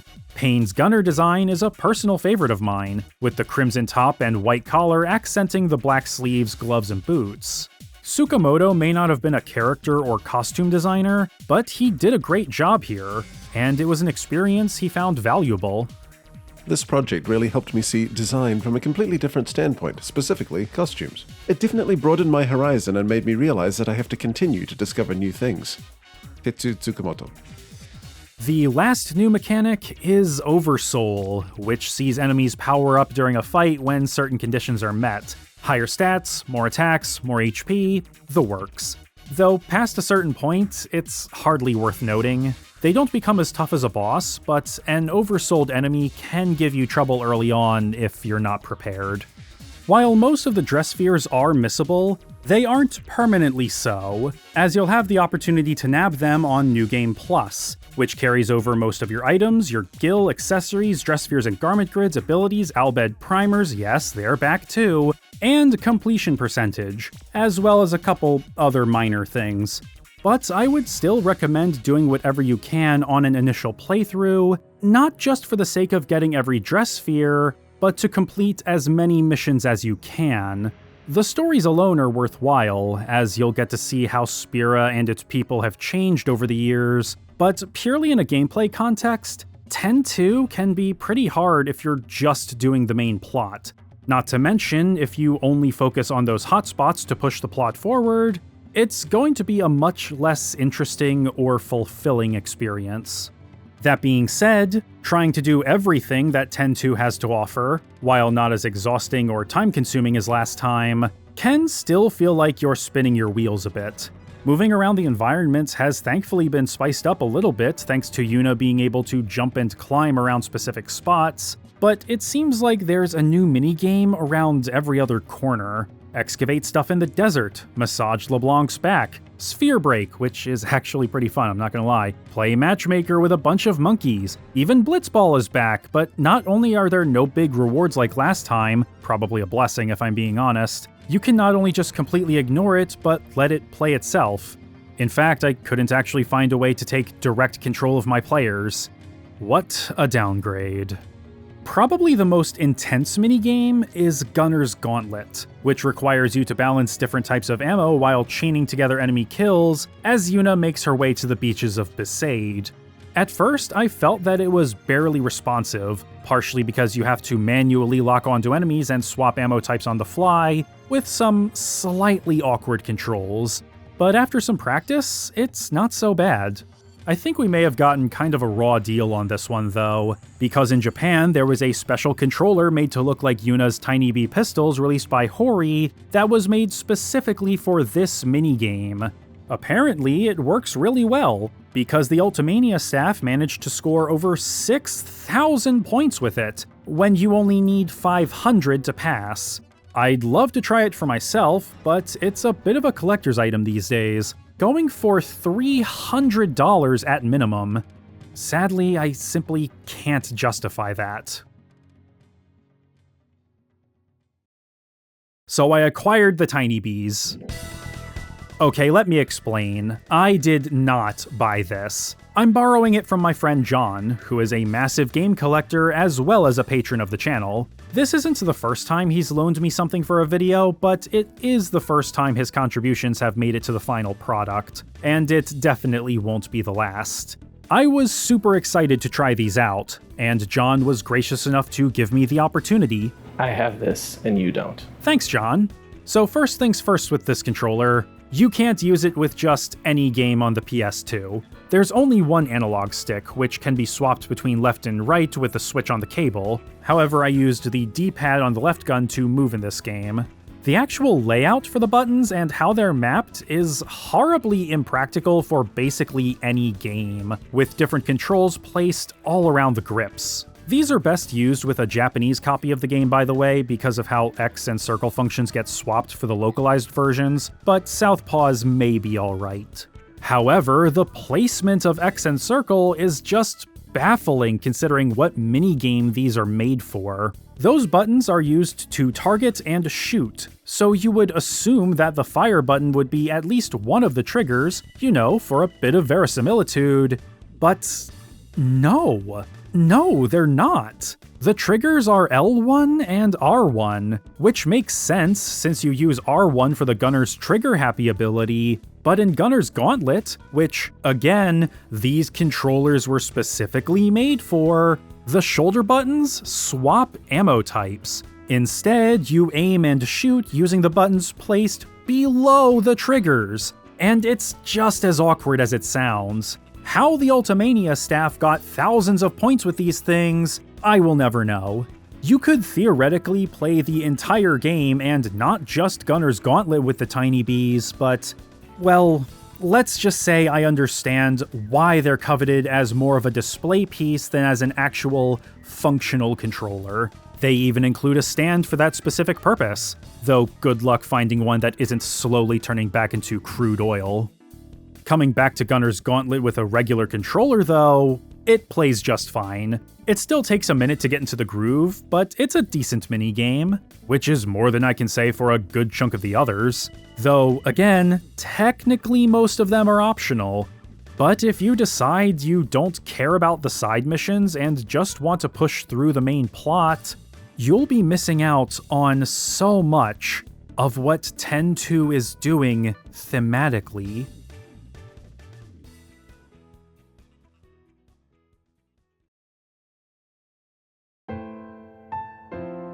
So, this is my life now. We travel from place to place, and the days just seem to fly by. But sometimes, I find myself stopping. I'm listening for your whistle. Despite how much Yuna and the rest of Spira have changed, they're all still living their lives in the shadow of the past. Nuge and the Youth League loudly proclaim that they're ready to step forward into a new era, but not only do they seek to understand Spira's history now that it isn't being suppressed and curated by the church, their members are antagonistic towards the remaining Yevonites regardless of disposition or intentions. Baralai and New Yevon still cling to some version of the religion that kept Spira ignorant of that history and blamed their problems on the Albed. They acknowledge that the church had done wrong and want to mend that damage done in their name, but they mainly provide some hollow comfort to those who are anxious about the future. And the Machine faction, despite their neutral stance, aren't so different from the Youth League aside from their focus on rebranding Machina. All three factions' goals are a response to what Spira was like before the Eternal Calm, whether it be a desire to retain whatever sense of normalcy they can, or to go all in on changing the world and moving past everything that it used to be. But all three of their leaders have their own history and baggage which drives them personally, and, as is hinted throughout the story, pain is a part of that history. Nuge, Barreleye, and Gipple were once all trainees for a special branch of the Crusaders, Crimson Squad, with Pain assigned to record their training sessions. Their camaraderie was strong, but Nuge, even as he grew to care about the others, was still an outlier. He joined up because he wished for a warrior's death, but during their final training exercise, before joining up with the Crusaders for Operation Mihen, their other squad mates seemed to go mad, slaughtering each other. Nuge, Barreleye, Gipple, and Pain were the only survivors. In reality, the place they had been sent to, the Den of Woe, was where Shuyin's spirit had been lying in wait, and the squad's deaths were his doing, possessing their bodies and forcing them to turn on each other. When they reported their findings to Maester Keenock, he gave the order for their immediate execution. They escaped and decided to part ways so they wouldn't draw attention as a group, only for Shuyin to assert control over Nuge and shoot the others in the back. This caused a rift to form between the four of them, turning their backs on each other and that shared history. It's why Pain is so reluctant to talk about her past, and why the others are so focused on the future. None of them want to wallow in the tragedies that shaped them. Nuge wants to supplant the corrupt institution that was ready to discard him, Barreleye wants to reform it, and Gipple wants to educate the world independent of faith. Nuge's desire for spheres is also implied to be born of Shuyin's lingering influence, before he jumps over to Barreleye, but I digress. The stated theme of Final Fantasy X-2 is change, and on a surface level, that's certainly true. But scratch that surface, and you'll find that it runs deeper than that. More specifically, the whole game is about letting go of the past and embracing the future. Embracing change.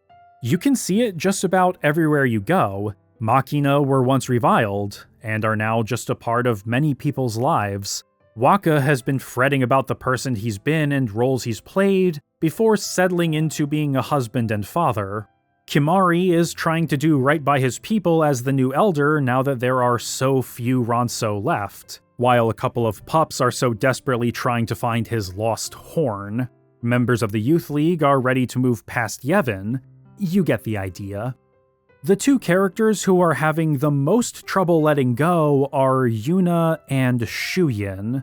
She's been searching for Tidus this whole time, only to learn that it was Shuyin in the sphere. Yet her hope doesn't waver.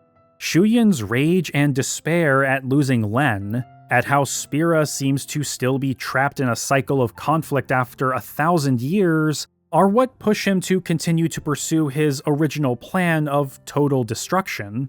Yuna, however, is not consumed by her sorrow. She and Shuyin have both lost their beloveds, but it didn't destroy her like it has him. This is the kind of thematic throughline that's well suited for a sequel to Final Fantasy X, but its execution, while by no means poor, does feel a bit limp. Simple. And since it is a sequel to Final Fantasy X, which had a more layered story that dealt with generational trauma, corrupt institutions, death, and faith, X-2's story being more lightweight can make it feel underwhelming. It still works, of course, and the various side stories do help to prop up this core theme while providing plenty of flavor.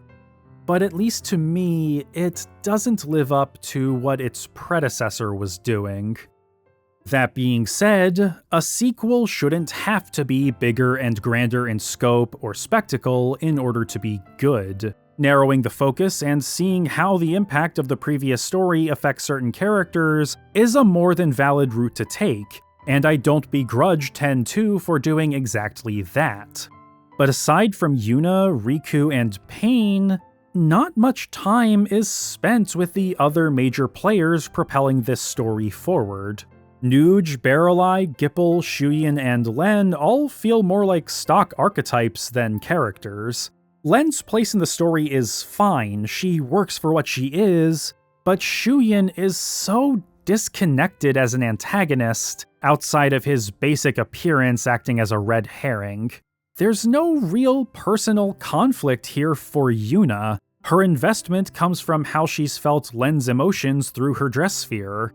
And despite Shuyin resembling Tidus, once it becomes clear that they aren't the same person, that angle is shunted off to the side. Sure, he uses Tidus's battle stance and overdrives during the final fight with him, which is genuinely neat, but there's not even any hint of hesitation over having to fight someone who reminded Yuna of her lost love. It's just business as usual.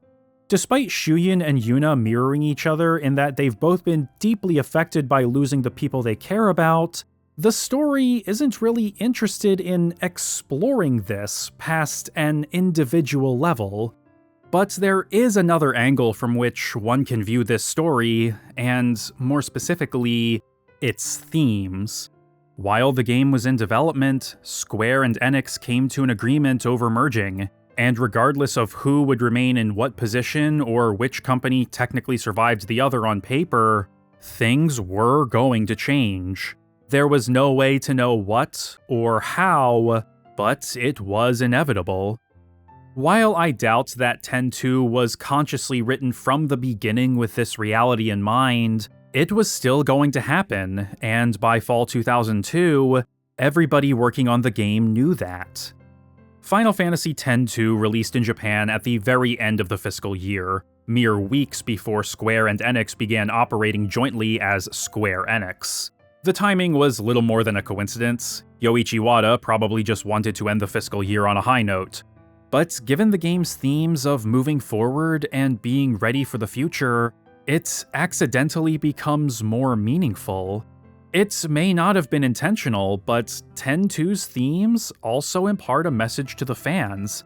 Things are going to change, and we don't know what'll happen, but we can't just stay stuck in the past. We all have to move forward toward the next horizon. The irony, of course, being that this message is being delivered through a direct sequel to a Final Fantasy game, which itself suggests a resistance to doing exactly that. Or maybe that only makes the message stronger, framing it with a remixed version of what had come before. It depends on how you look at it, if you choose to read the text as though the author is dead. And of course that's also setting aside the ending, which we'll get there in a minute. But is there emotional catharsis in the narrative as presented? Well, sure. Len's spirit calms Shuyin's and they depart for good. It's exactly what the story was setting up, and plays just as you would imagine it. 1,000 years, and this moment is all we get? This moment's enough. I don't need anything else. Just knowing how you feel is enough. Shuyin, let's end this. Let's go home. Can we? That was all 1,000 years ago. We've come too far to look back now. Rest, Shuyin. Rest with me. Let's go. I have a new song for you. It is a good scene, though I don't know if it's undercut by the final boss gauntlet against the different pieces of Vegnagun being an underwhelming skirmish. I guess it really does just depend on how much you did in the lead up to it, and whether you missed any dress spheres. But that's the end of Shuyin's story. The resolution for Yuna is not quite so cut and dry. Final Fantasy X-2 has several different endings that come in various configurations, and most of them have certain prerequisites. You get a bad ending if you fail to stop Shuyin, but aside from that one, you'll get the normal ending no matter what. Nuge, Barreleye, and Gipple return to Spira and declare that they'll stop the fighting and work together toward a brighter future, while Yuna, Riku, and Pain fly off to their next adventure.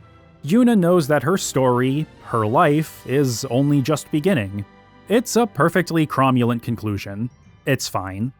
The other endings, though, you gotta work for them.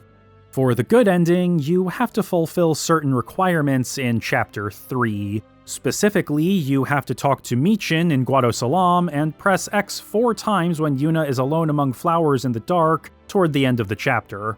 And each press is accompanied by a familiar whistle. Then, at the end of Chapter 5, if you press X again while Yuna is walking through the flowers, you'll hear the whistle again. You heard it, didn't you? You want to see him? Him? Yes. You want to walk together again? If you choose yes, then you'll get an extra scene after the credits. You'll see the stinger from FF10, showing Tidus awakening underwater before swimming up to the surface. Except this time, the ambiguity is gone. He's back at Besaid. The Celsius comes in for a landing, and he and Yuna reunite. They can finally be together, just like they wanted. But first, he wants to hear about everything that's happened since he's been gone. It's a touching scene, and exactly what a lot of players wanted to see, I'm sure. I won't lie, I wanted to see it too. I ugly cried when Tidus faded away at the end of Final Fantasy X. I wanted these kids to make it. Now, the Faith have decided to dream Tidus back into existence to thank Yuna for her help. She got what she set out on this journey for. So why does this ending feel so hollow to me? There's the whole want versus need adage of storytelling, sure. Yuna wanted Tidus, but she needed to learn to become her own person. But I don't think that gets to the heart of the matter. It's not the mechanics of how it happened either. It's a fantasy setting, and the rules of how things like the Faith and summoning work are up to the discretion of the storyteller. I don't have any issue with how he came back. That's fine. It's not even a nitpicky, why couldn't they just bring him back before? Or, this is a gaping plot hole sort of deal. Because that's not what a plot hole is. Even the Faith weren't entirely sure they could pull it off. They just told Yuna that they would do what they could. What makes this ending feel unearned to me is how incongruent it is with 10-2's main theme of letting go and moving forward. After spending dozens of hours of being smacked across the face with that idea, because 10-2 is in no way subtle about it across both the main story and its side quests, and seeing Yuna gradually accept that she needs to move forward and accept that he's gone, it all goes out the window here. Is it a good scene? Yes, of course it is. It does make me feel all warm and fuzzy inside. I cannot deny that. I will not deny that. Is it a nice sentiment? Absolutely. But in context, it feels like an ending that doesn't understand the story that it's been grafted onto. And originally, the team weren't planning to do this. They didn't want to bring back any characters who were gone by the time the first game's story had ended. Daisuke Watanabe, who came back to write the script, felt that simply playing to fans' expectations would have been too safe and boring. When the topic of Tidus came up during development, however, Kazushige Nojima realized that, unlike earlier games, making a direct sequel meant that the story wasn't just theirs anymore. It belonged to everyone who played and loved Final Fantasy X. Of course, not everyone will see this ending their first time through. The requirements for getting it aren't steep, but they are a bit esoteric, as you need to not only talk to Michin at a specific place during a certain part of the game, but you also need to know to press X several times at the end of chapters 3 and 5. This does resonate with what Yuna said about listening for Tidus's whistle, which is neat. And while impatient players may start mashing buttons during that lull in Chapter 3, they may not do the same at the end of Chapter 5, since you have to do it while Yuna is walking through the flowers. It's an uneventful scene, but unlike last time, there is something happening. Not much, but something. But wait, there's more. If you finish the game with a completion rating of 100%, you will unlock the perfect ending, which tacks on one last scene. Tidus and Yuna return to Zanarkand, where he tells her that he doesn't know if the Faith will be able to keep dreaming him forever, that they should cherish each other for however long they can, and it ends with a visual bookend to the first game's opening, with Yuna on that same hill. Again, nice sentiment, and I appreciate the visual callback and ending the story on this slightly somber but still optimistic note. However, it's an extension of the good ending, and I've already made my feelings on that very clear. But to get the perfect ending, again, you need 100% completion. And this is where so much frustration with 10-2 truly lies. It's not enough to get every dress sphere and do every side quest for this. There are numerous little inscrutable tasks you have to do throughout the game in order to get full completion, even right at the beginning during the prologue mission. Things that are not only easy to miss, but the vast majority of players are guaranteed to miss because of how obscure and tedious they can be. Take Michin, for example. He's been a storyteller since the first game, and he continues to be that here, except now part of getting 100% means that you have to listen to him ramble on for minutes at a time, uninterrupted. Skipping through his dialogue means skipping out on percentage points. You also have to talk to certain NPCs on certain screens during and between certain events at certain times, which is the real annoyance here. Unless you're particularly anal and thorough, you're not going to hit 100% without following a meticulously written and structured guide. That's what I did for my very first playthrough of Final Fantasy X-2. I followed a spoiler-free guide to the letter, gave the awesome sphere to the Youth League so I wouldn't lock myself out of total completion, did everything I had to do, including the 100-floor Via Infinito bonus dungeon, all in a single playthrough. You don't have to do this, as your completion percentage will carry over into New Game Plus, and you can choose to give the sphere to the other faction on subsequent playthroughs to get the points that Via Infinito would otherwise give you, as well as hit on anything else you may have missed on the first go-around. In fact, I'd hazard a guess and say that this was the expected or intended way to go about getting full completion, because doing it all in a single playthrough is maddening, exhausting, and honestly, unfulfilling. I had to grind to level 99 to feel like I even had a chance to finish Via Infinito, meaning that my first go at the final boss gauntlet was a snooze fest. Not that it was much different on my second 50-ish% playthrough, but I still made that climax underwhelming for myself in pursuit of getting that perfect ending the first time. I did all of that for one extra scene, which expanded on an ending I found to be thematically out of step with the story that preceded it. But even for those who do like the good ending, I would say that it's hardly worth the effort. There is, however, one other ending that can be unlocked. If you did not fulfill the requirements for the good ending, and press X at the end of Chapter 5, Tidus's spirit will embrace Yuna before she leaves the far plane. It's you. You were with me the whole time. I kept thinking you might be, kept hoping. But you know, I'm not worried anymore. You will always have a place. Here in my heart. We'll always be connected.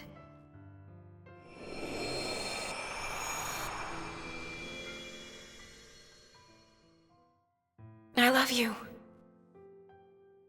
For my money, this is the best ending. Not because of the low barrier to getting it, but because it better coheres with what the story had been doing up until now. Yuna has learned to be strong on her own, even as her hopes of finding Tidus had faded. She'll never forget him, because if it wasn't for him, she wouldn't have been able to start living her own life and figuring herself out in the first place. He showed her what it meant to live free of others' expectations, and now she's doing exactly that. Is it a bittersweet ending? Yeah, of course it is.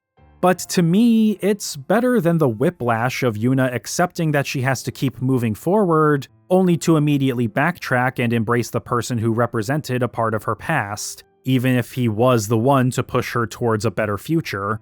And sure, there's no reason she can't keep moving forward with Tidus by her side. He's the kind of person who would support her completely. But thematically, it's still incredibly muddled.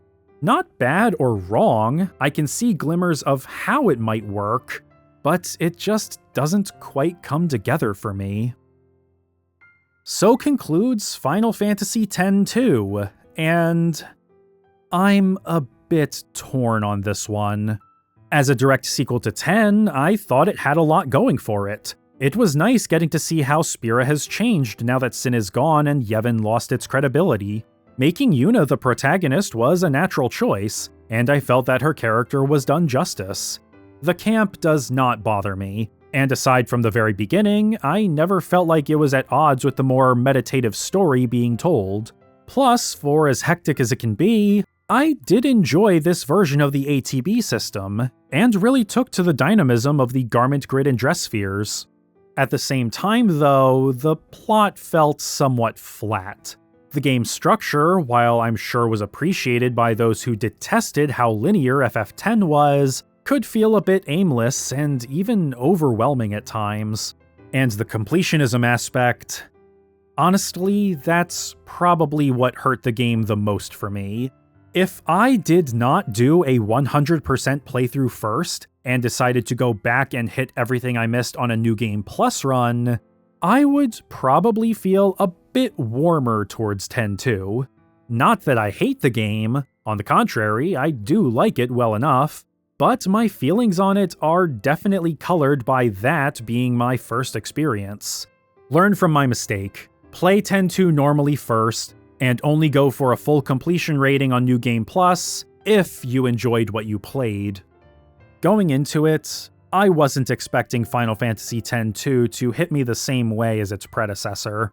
In fact, I'm not sure what I was expecting, other than some vaguely sapphic undertones and a tearful reunion. Yes, I did know about Tidus' ultimate return and the trials that came with full completion going into it. But without context, these things only mean so much.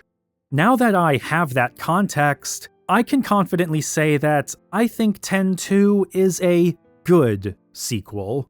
Not an astounding follow-up, but it expands on what came before in a mostly satisfying way, while doing its own thing. It doesn't always land, and its more lighthearted tone will be off-putting to some, but I'm glad I gave it an honest chance, even if I'm not enamored with everything it does. However, the story doesn't end here, because it wouldn't be long before Yuna and the Gullwings would return for one last mission.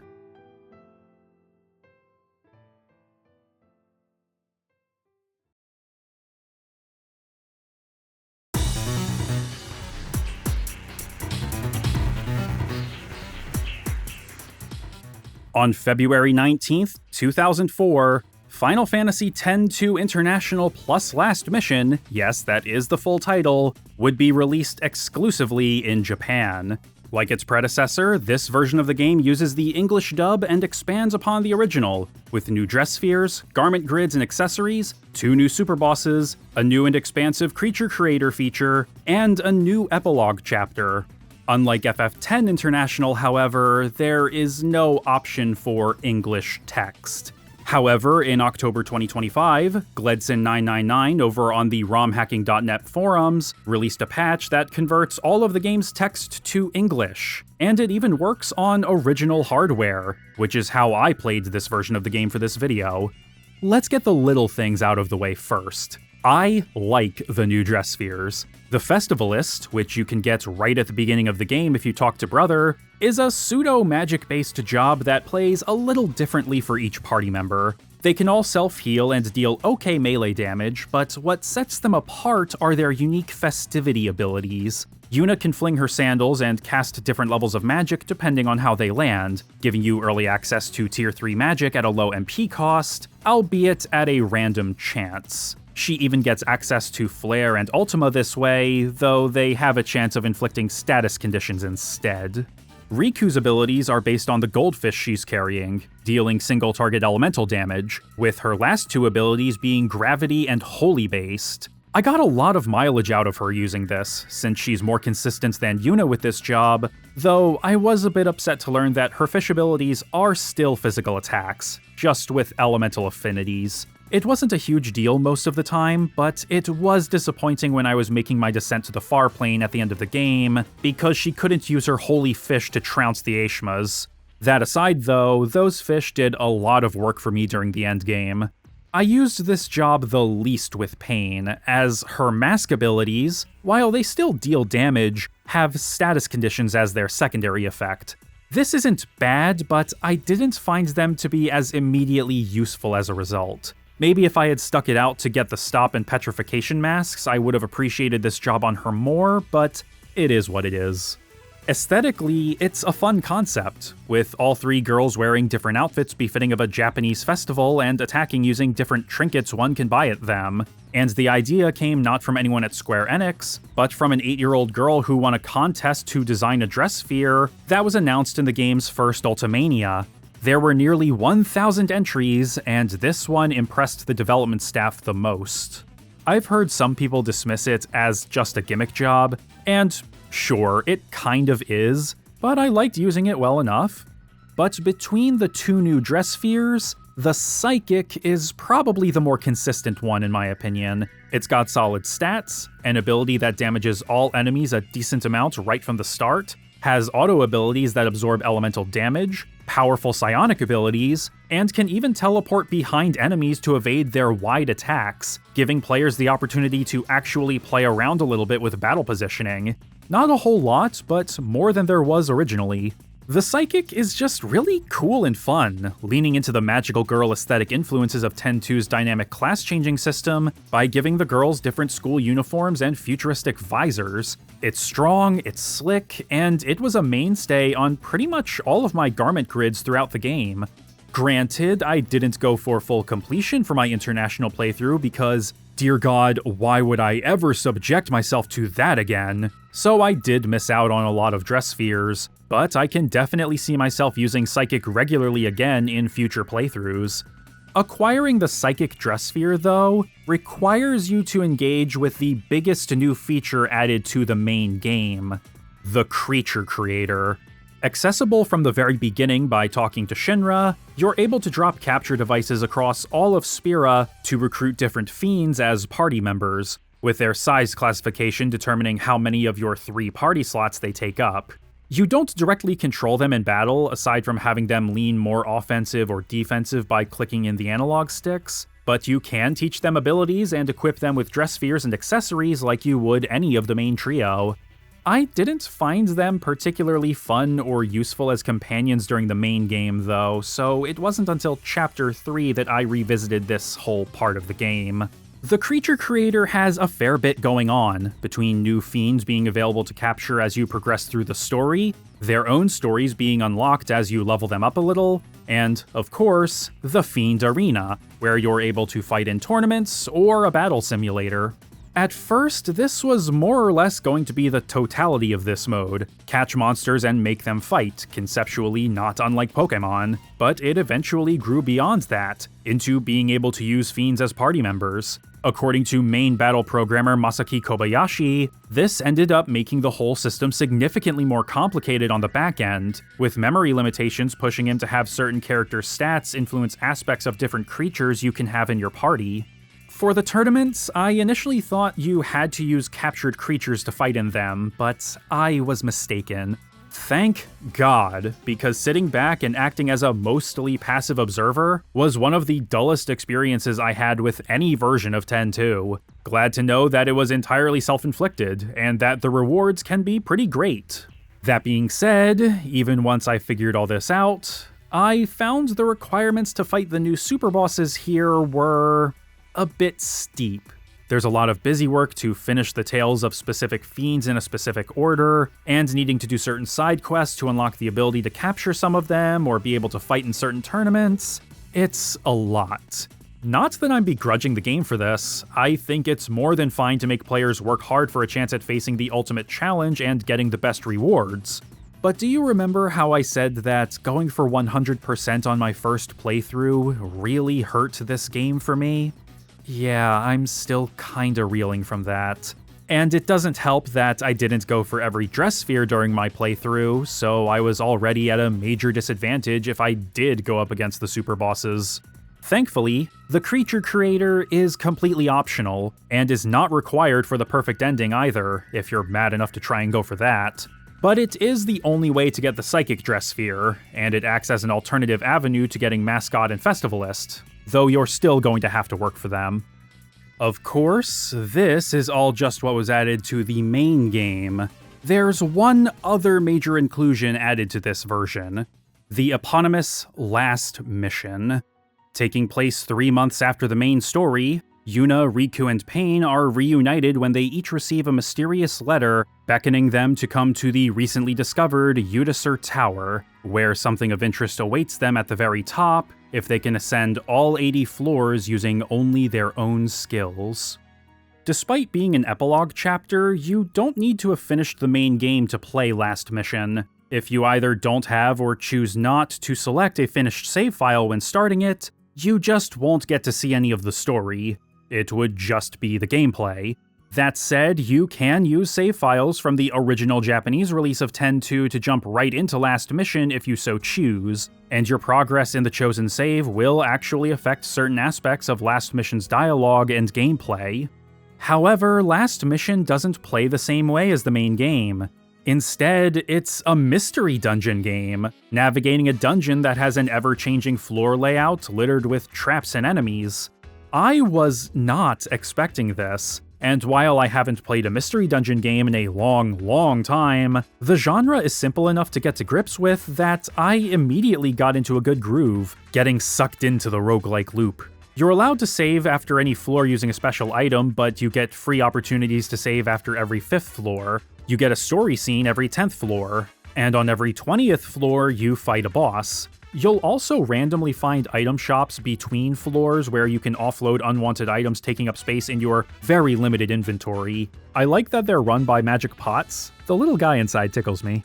The idea to go in this direction came from field planning director Takayoshi Nakazato, who would be promoted to director for Last Mission. He wanted to combine the modular level design system that was used during development of the original version of the game with procedural generation, with a bit of Gunner's Gauntlet thrown into the mix for good measure. The other major idea driving him was to let players take control of Yuna, Riku, and Pain in their different outfits while traveling in the field, instead of restricting them only to battles. This would be the foundation for how dress spheres would work in Last Mission. Rather than a garment grid, you can equip up to 5 dress spheres at a time, with the first one being your active sphere and the rest boosting your stats and providing new auto abilities depending on the order you've set them. Those auto abilities can even be turned into items you can equip to retain their effects after gaining enough AP, though like in the main game, you can only equip 2 accessories at a time.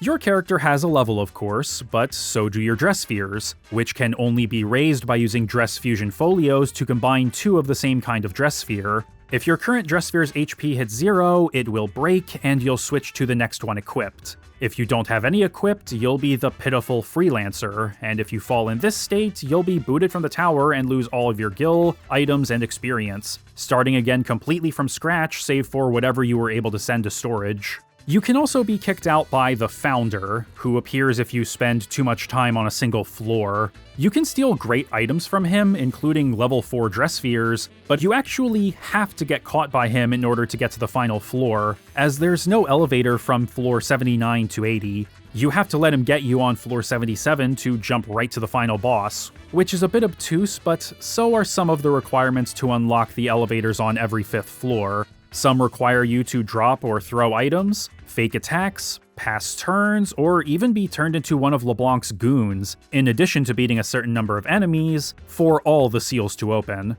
For one of them, you even need the Founder to appear, then you have to do something other than move, and then the seal will unlock. It's not exactly hard stuff, but there aren't any tells for them either. At first, I was digging Last Mission. The gameplay is simple on the surface, but the depth of possibilities had me intrigued. However, because I didn't get every dress sphere during my playthrough of International, I had unfortunately handicapped myself a bit. One of the folios you can find allows you to select a free dress sphere, but you can only choose from those you had acquired in the chosen save file, so I couldn't freely choose Dark Knight, Trainer, Berserker, Mascot, Alchemist, Gun Mage, or Lady Luck. I could still find them throughout the tower and even buy them at the dress sphere shop if they were available, but if I needed them for a build, I was at fate's mercy. So imagine how crushed I was when, on one of my runs, I lost a pretty decently leveled Dark Knight dress sphere. I was doing work with that, but I guess it just wasn't enough. And it's true, it isn't enough to just have strong, well-leveled dress spheres. You need to experiment a little to see what auto abilities you can learn so that you aren't so reliant on potions and folios to restore your HP and MP or cure status ailments. Items don't stack either. Folios can come in stacks, but you can't consolidate them, so your inventory can get pretty crowded pretty quickly. After a few runs, preferably ones that you end on your own terms by using a special folio to leave the tower with everything intact, it all really starts to click, and you start locking in your build. I was initially gung-ho about melee jobs like Dark Knight and Warrior, but once I learned that the Black Mage could cast Ultima for 18 MP, all bets were off. I tinkered with dress spheres and learned abilities that restored HP whenever I beat an enemy, and restored MP every few turns or so. Ultima hits every enemy in the room, and it wasn't uncommon for it to take out everything at once, completely refilling my HP, and by the time I'd find the elevator for the next floor, my MP would usually be refilled. Maybe it was a little cheap, but it was also ruthlessly efficient. At least until I hit the 80th floor and realized how ill-prepared I really was for the final boss. It's actually one of the new super bosses that was added to the base game, but rebalanced for this style of gameplay. Spamming Ultima was a fool's errand, and with how high its HP was, I would have run out of MP long before I even got through the first phase. So I had to change tactics, level up my dress spheres more, and climb the whole tower all over again. The mascot's mini-demi ability was a godsend here, bringing down its HP by 25% with every cast, and the triple tiara you can steal from the Founder had me use 3 basic attacks per turn, and because you get 3 turns for each of the bosses 1, that meant 9 basic attacks at a time. It went from a stalwart wall to a total joke. But that's just what you're doing here. Last Mission does have an actual story. A small one, a Gaiden chapter appended to the end of a Gaiden chapter, but it is there.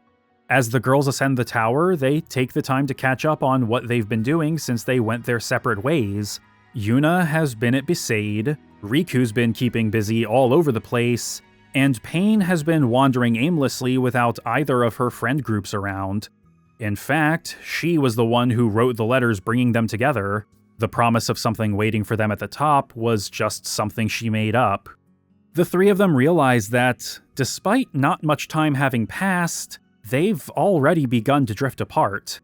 They all just have different priorities now. Yuna wants to just slow down and relax, or spend time with Tidus if you got the good ending. Riku feels like she can't slow down and doesn't want to leave Yuna behind, feeling like she's wasting her life away by staying at home. And Pain just wants to hold on to the bonds she's forged with her friends.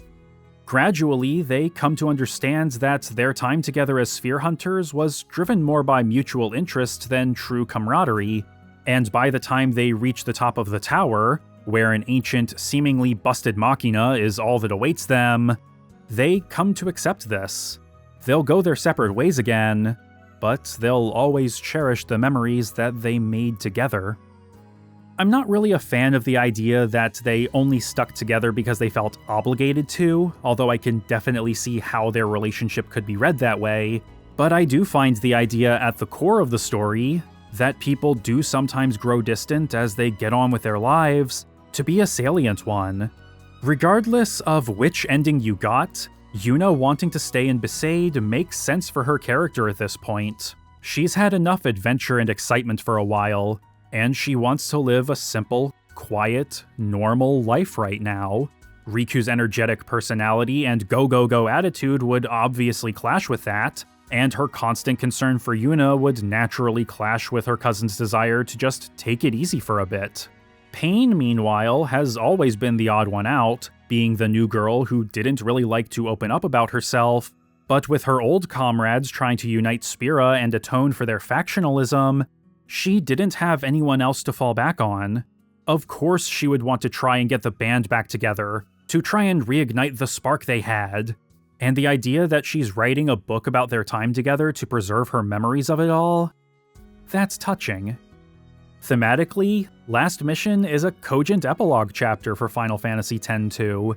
The past may be past, but you will carry those experiences with you forever, even if the people you made them with aren't around anymore. I wouldn't call it a vital part of the story, and the change in gameplay may be a deterrent for those who liked the main game, but it does echo and resonate with the original game's story, and for that, I respect it. Of course, most fans wouldn't have the opportunity to play Last Mission until a decade later, with the release of HD remasters for both Final Fantasy X and X-2 for PlayStation 3 and Vita in March 2014, roughly 3 months after the remasters hit Japan. They would be ported to PS4 the following year, PC in 2016, and to Nintendo Switch and Xbox One in spring 2019.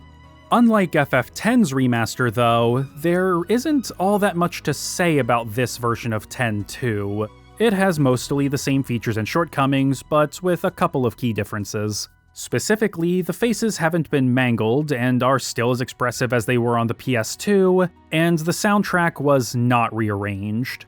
Last Mission was also slightly changed. It no longer needs a save file for you to jump right into it with the story intact, which is fantastic for those fans who wanted to finally experience it without needing to play the whole game again. Because it doesn't ask you to select a save file, however, some concessions had to be made. In exchange for not needing clear data, Last Mission will mostly play out as though you got 100% completion in the main game. As someone who went through that gauntlet once already, I think I speak for everyone when I say, good. However, the new English dub wasn't entirely consistent with this, changing some dialogue to be a bit more vague about whether Tidus was back. More specifically, it would accidentally imply that Yuna had found someone else, which... wow. Imagine getting the good ending and being genuinely happy that they were reunited, or even going out of your way for the perfect ending, only to have this bombshell casually dropped on you. Talk about tone deaf, you'd think they just killed Tidus off screen to make this happen. But even with that blemish, I think that, unlike its predecessor, the HD remaster of Final Fantasy X-2 is a solid way to play the game. The new content from International doesn't feel intrusive like the stuff from FF10 International can, and having Last Mission assume total completion of the base game makes it that much more approachable for players of all stripes. You would think that would be the end of it. Yuna and Tidus have reunited, the girls have decided to go their own separate ways, and they'll always treasure their time together. Regardless of how you feel about X-2 and whether or not you think Tidus' return works thematically, this all feels like a natural stopping point. But alongside the remasters in 2013, we also got 2 brand new chapters in the Final Fantasy X saga, and they would quickly become the most infamous.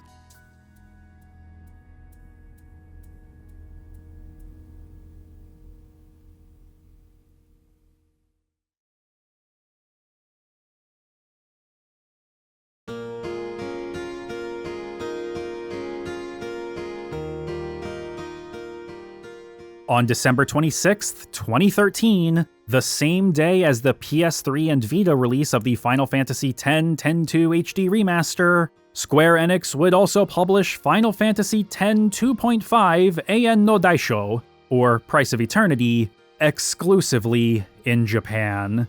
Written once again by Kazushige Nojima, this novella has not been officially translated into any other language to this day. However, by the end of 2014, it would be translated into French and then English by fans on the Final Fantasy X-3 chat forums, which is how I read the book for this video. Set between X-2's good and perfect endings, Price of Eternity picks up right on the beach of Besaid. Tidus is being welcomed back with open arms and gets caught up on what happened since Sin was defeated. That night, he and Yuna take a private boat ride to the other side of the island, but a massive storm blows them off course. They seemingly end up at the Besaid of 1,000 years ago, during the Machina War between Bevelle and Zanarkand, where they meet several summoners and learn some of Spira's lost history, including many old-world deities and the origins of the Al Bhed. Every few chapters or so throughout the first half swaps to the perspective of a young man during the war, giving some first-hand insight into what was going on there, and how summoners at the time adopted the names of the gods. These two stories coalesce by the end, as it's revealed that the Besaids that Tidus and Yuna have traveled to is actually being summoned by one of those ancient summoners, an old man named Ifarnal, and a recent arrival to present-day Besaid, a man named Briar, is also revealed to be an unsent from the days of the war, who had once been in love with a young summoner named Kush. They all died while stationed at Besaid during the war, and I'll be honest, most of this story really isn't all that interesting. I won't speak much on the prose, as what I read was a translation of a translation, but it felt plodding. Most of the dialogue doesn't really read like the characters I grew to know, though again, that may just be a result of how it was translated, possibly more direct with little attempt to actually make it fall in line with the English versions of these characters, but again, that's neither here nor there. There are interesting elements, sure, but between most of the new characters having multiple names and little personality, and trying to cram in every single character who was there at the end of 10-2, but not really giving most of them anything to do, really does not help. As a result, Price of Eternity ends up being mostly pretty forgettable. Mostly. You do get some ancient Al Bhed history, which is genuinely fascinating. They're descended from a group of people called the Bedouls, who were viewed as inferior to the other peoples of Spira and thus were used for menial labor. They would create machina to do what could otherwise only be done with magic, but these breakthroughs led to the upper crust of Spiran society to feel threatened now that the gap between the castes was closing. Bevelle would use magic to imbue a spiral pattern in their eyes so that they could be easily identified, and they would be forced to adopt a completely separate language to discourage miscegenation. Their leader, Alb, would create machina replicants of them for Bevelle so that his people could potentially be spared from the war, but when he couldn't make them fast enough, he would start sending other Bedouls to fight, disguised with jumpsuits and gas masks. After the war, Bevelle would hunt down any remaining Bedouls they could find, blaming them for Sin's arrival. The survivors would eventually come to be known as Al Bhed, a corrupted portmanteau of Alb and Bedouls. There's probably something to be unpacked there, something that I suspect Kazushige Nojima either wasn't fully aware of or was not as equipped as he may have thought he was to explore, but I'll admit I'm not really in a position to weigh in on it either, so I'll refrain for now. I would like to see someone dig into it though. I think there's something really interesting there. But these aren't the things that people know this story for. No, if anyone brings up Price of Eternity, the one thing they're likely to talk about is what happens roughly halfway through the story. As Tidus and Yuna are exploring the forests of Old Besaid, he sees what looks like a blitzball rolling towards him. Confused, Tidus takes a step toward it, wondering where it came from and whose it is, and it explodes, with his head landing beside a disoriented Yuna.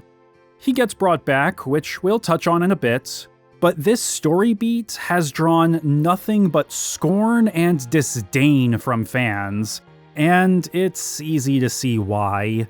Regardless of how one feels about the good ending of 10-2, whether or not they feel it works thematically with what that game was doing, goes out the window here, which is fine. No need to litigate that any further. But the decision to follow up that heartwarming reunion with such a sudden and dark death is probably even more whiplash-inducing than going straight from 10's ending to 10-2's opening. And again, yes, he does get brought back through some summoning magic that isn't really explained very well here, but again, we'll come back around to that. But the reader isn't really given much time for it to sink in, and it's hardly acknowledged afterward. You don't get much of how it affected Yuna in the moment before she loses consciousness, and one of the ancient summoners helps her beckon him back. Chapter 17 ends with this, and Chapter 18 starts with Tidus waking her up. However, I'm willing to bet that most fans who bring up this part of the book probably haven't read it. I often read or hear recountings of this moment noting that Tidus died because he kicked the bomb, and sometimes comments about it note how gory it is. The basic imagery is visceral, sure, but the actual prose, assuming this translation is fairly direct considering the circumstances, is pretty banal. He rubbed himself in the back of his head before turning around. A balloon, similar to a blitzball, was rolling slowly at his foot. I wonder who the owner is. The young man was taken back whilst looking around him. He took a step forward to pick up the object, and Yuna felt tears stinging in her eyes. Her legs were shivering. She squatted and folded her arms around her shoulders. She was suddenly overwhelmed by an unbearable sadness. A powerful roar sounded through the air, and the young woman was thrown backwards. An object fell beside her. No, not an object. It was Tidus. His face was showing an expression of surprise, but only his head was visible. His body had disappeared. Yuna lost consciousness. That's it. That's literally the entire description of the event. At this point in the story, it's also all but stated that they are on a version of Besaid from long ago. Blitzball was a thing back then, as we know from the first game, and the ball-shaped bombs were set up all the way back in Chapter 3, cropping up multiple times in the chapters set during the war, specifically in Chapters 6, 10, and 12. The ball being a bomb was not meant to be shocking to the reader by this point, and Tidus's reaction to it was reasonable. But that doesn't make it good. It just feels like shock value for its own sake.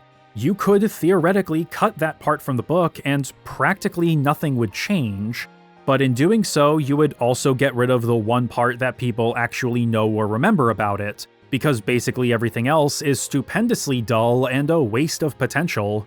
So congratulations, Nojima. You saved this mediocre book from being damned to obscurity, only for it to instead be held in utter contempt. However, this novella was one of 2 new stories released alongside the new HD versions of the games. In addition to finally bundling Eternal Calm with the games in all territories, the collection also included a new audio drama, Final Fantasy X Will, that takes place roughly a year after 10-2. And like Last Mission in the HD collection, it would also be dubbed into English, with James Arnold Taylor, Hetty Burris, John DiMaggio, and Paula Tiso all returning to their respective roles. The decision to make this an audio drama went hand in hand with not wanting Will to show any specific events in the overarching story, and to let fans' imaginations run wild with the visuals. Yoshinori Kitase has gone on the record to say that they just wanted it to be a little vignette showing what the characters' lives are like a year after 10-2.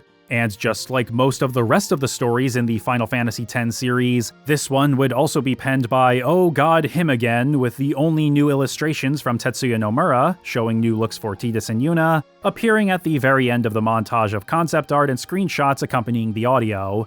I won't lie, I kinda dig Tidus looking a bit like Jecht, and I don't mind Yuna with long hair. It's a good look for her.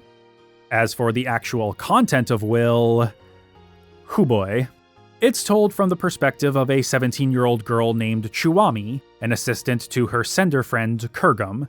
More pressingly, she claims to be Oren's long-lost daughter, which is pointless and adds nothing to this little vignette. She and Kurgum deliver a sphere from Barrel Eye to Yuna, showing that a female Shupuff has been spotted at the Moonflow, despite it being killed by Sin many years ago. The spiritual energy there is overflowing, and people are able to beckon the souls of their loved ones back to them here like they could on the far plane. Only instead of them just being spectral images based on memories, they're actually real, just like how Tidus has been brought back.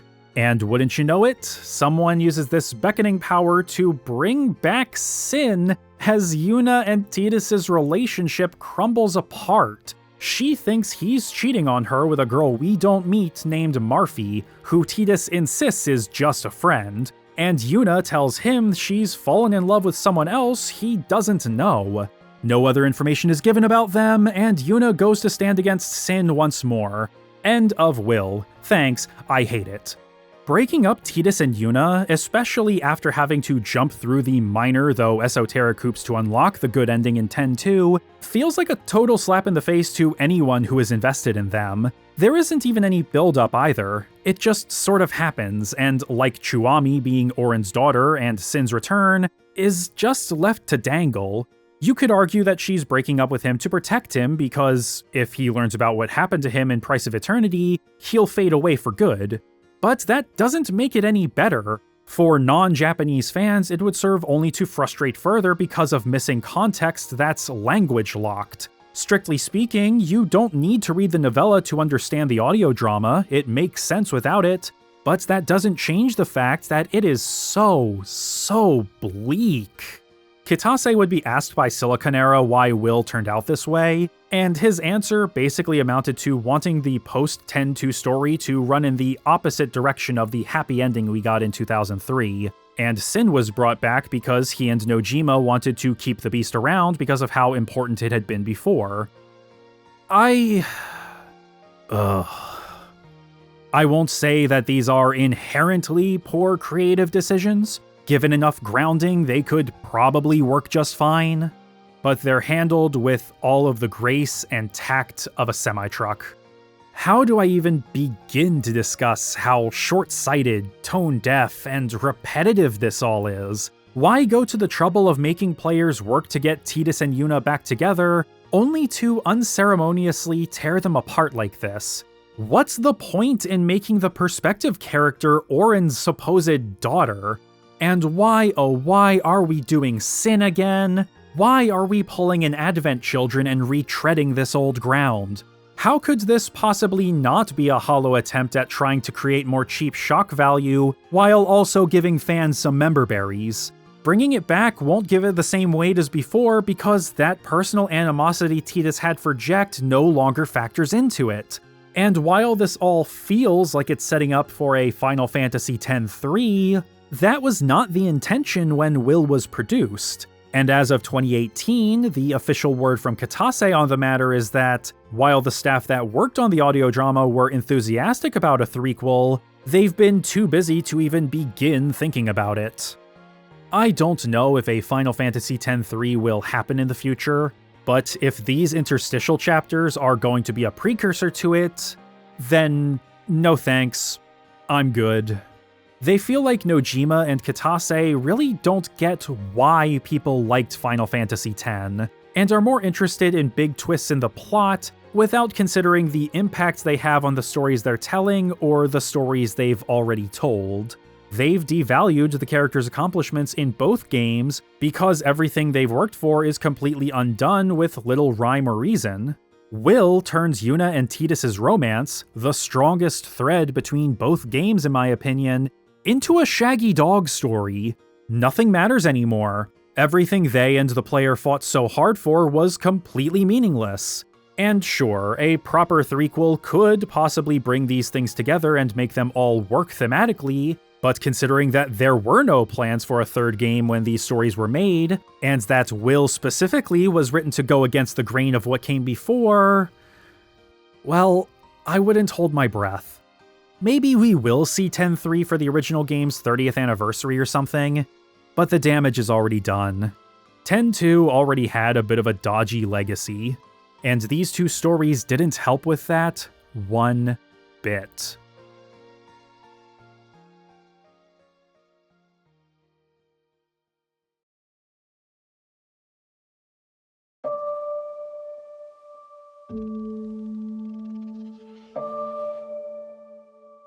As was expected of the series by this point, Final Fantasy X-2 would premiere at the top of the Japanese sales charts during the week of its release, selling over 1.47 million copies in just 4 days.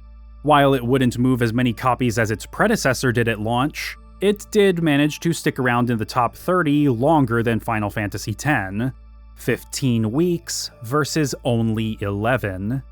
The sales dip would be somewhat reflected in Famitsu's review for the game, which praised the game's energy, the continued focus on visual fidelity, the frenetic pace of battles, and the breadth and variety of side quests. They would rate it a 34 out of 40, a rating the series hadn't seen since Final Fantasy V, and while the whole review panel would recommend it as their pick of the week, 3 out of the 4 panelists would split their recommendation with Virtua Fighter 4 Evolution. The 4th would angrily lament Nobuo Uematsu's lack of involvement. Reception in North America was similarly positive, being showered with 8s and 9s out of 10 at just about every major publication. The fast-paced battle system and garment grids were held in high regard, as was the thoughtful and contemplative story that ran beneath the lighthearted surface. But the lighter tone compared to its more somber predecessor continued to weigh on critics' minds, even as they accepted and even embraced it. At the end of the day, Final Fantasy X-2 may end up becoming the source of plenty of mixed feelings among hardened fans. Never mind the fact that its storyline isn't as strong as 10's, or that you're limited to only 3 characters for the entire adventure. Here, the prejudice is as simple as its perceived girliness. But what else can we say about skeptics' apprehensions other than the fact that it's their loss?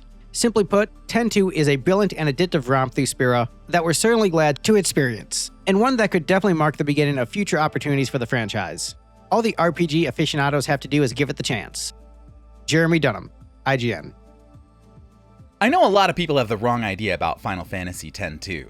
I know the game's got naughty outfits, bouncy pop music, and utterly silly plot twists. I know it takes the sober tone of the world's top console RPG series and turns it into Spira 90210.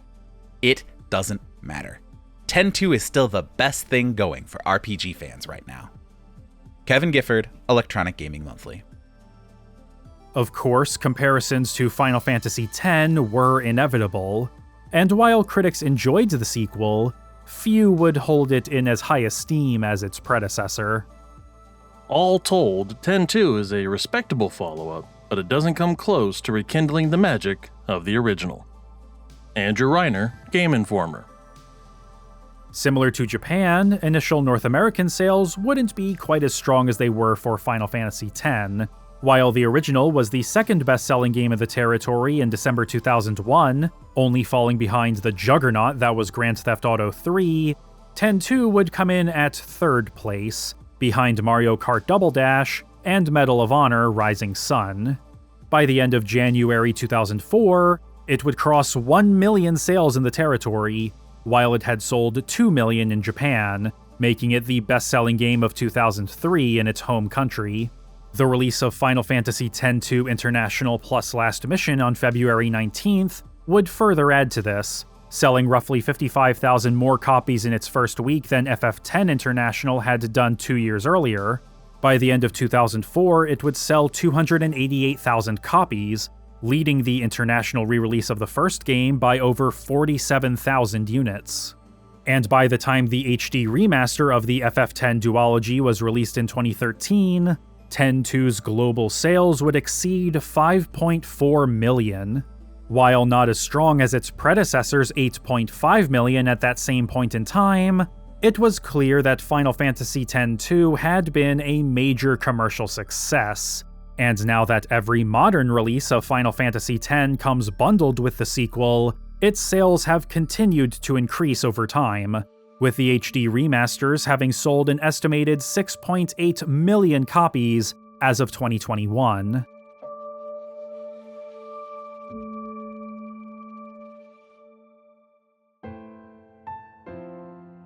Despite this, however, Final Fantasy X-2 has had a complicated legacy among fans.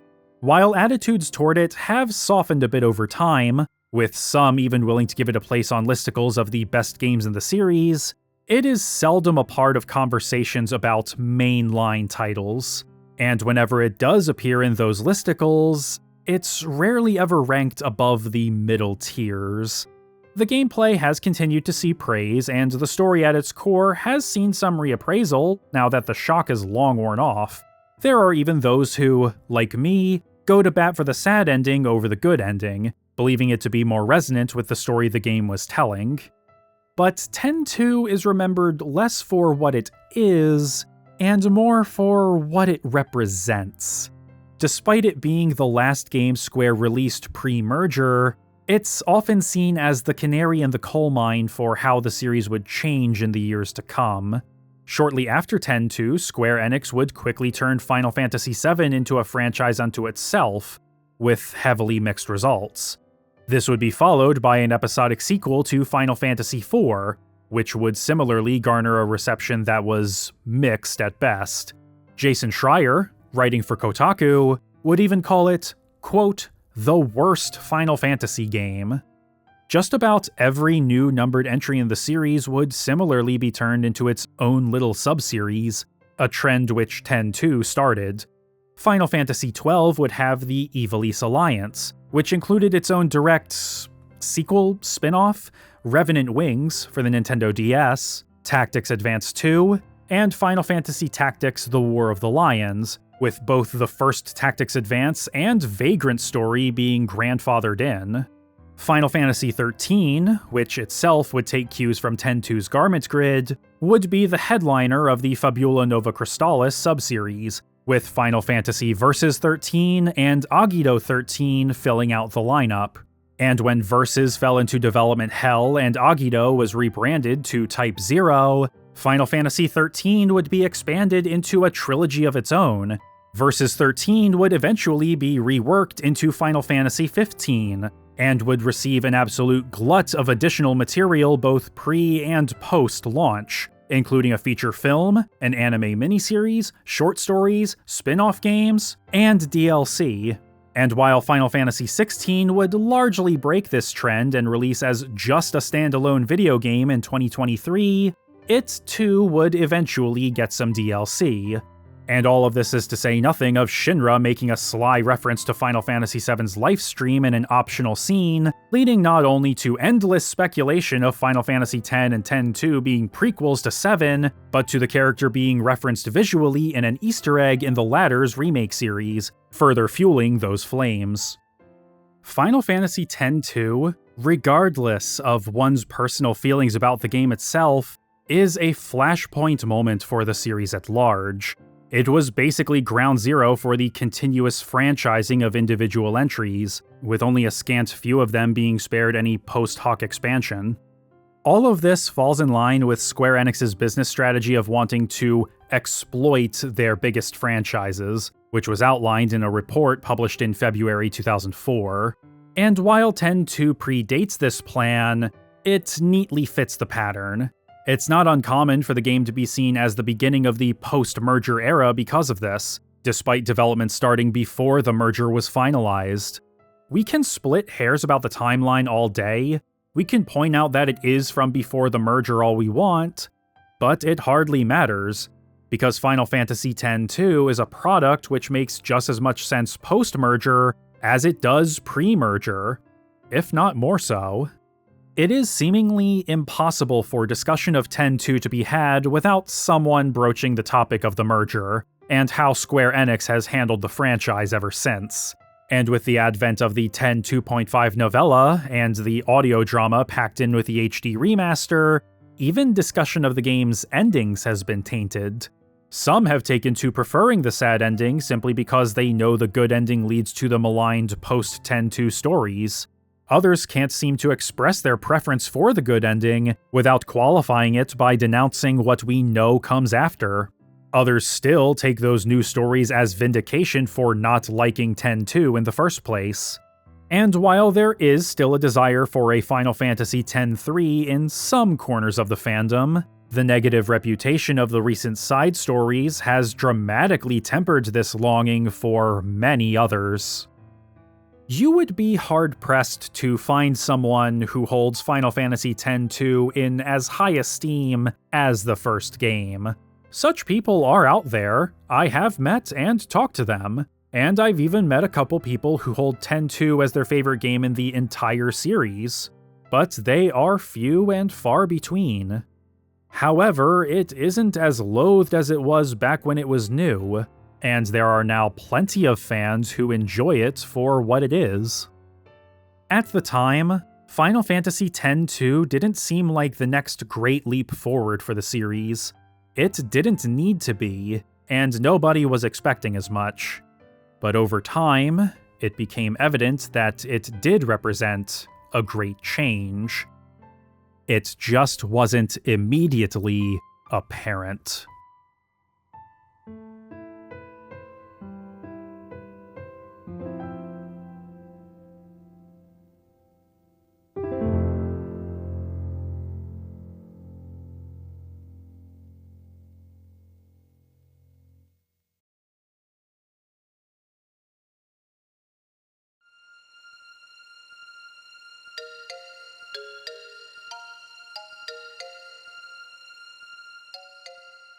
While Final Fantasy X-2 wasn't as big a hit as its predecessor, for good or for ill, it still achieved its goals.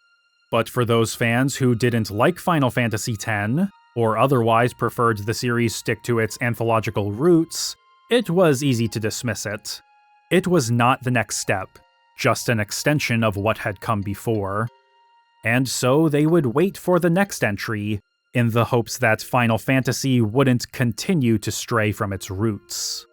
However, they wouldn't have to wait at all. A quick look inside the game's North American manual would reveal an ad for the next game in the series. But would an MMO be able to capture the hearts and minds of players like its single-player predecessors? Or would it be a misguided attempt to follow trends? By the time of X-2's release, it would hardly matter, because Final Fantasy XI was already here.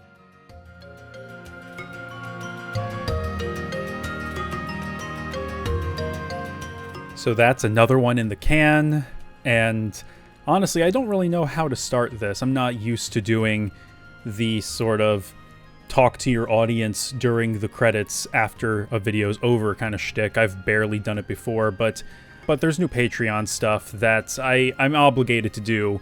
But first I wanted to give a couple updates. First off, you're going to be waiting a while for Final Fantasy XI. I've been working on it on and off for about 2 years, and while I would like to have it ready for the 25th anniversary next May, fat chance of that happening. I'm looking to finally move out of Florida, move up north, so I'm trying to get whatever I can out the door so that there's less to worry about during the move. Is that why this video is significantly shorter than anything that's come out since, like, Final Fantasy V?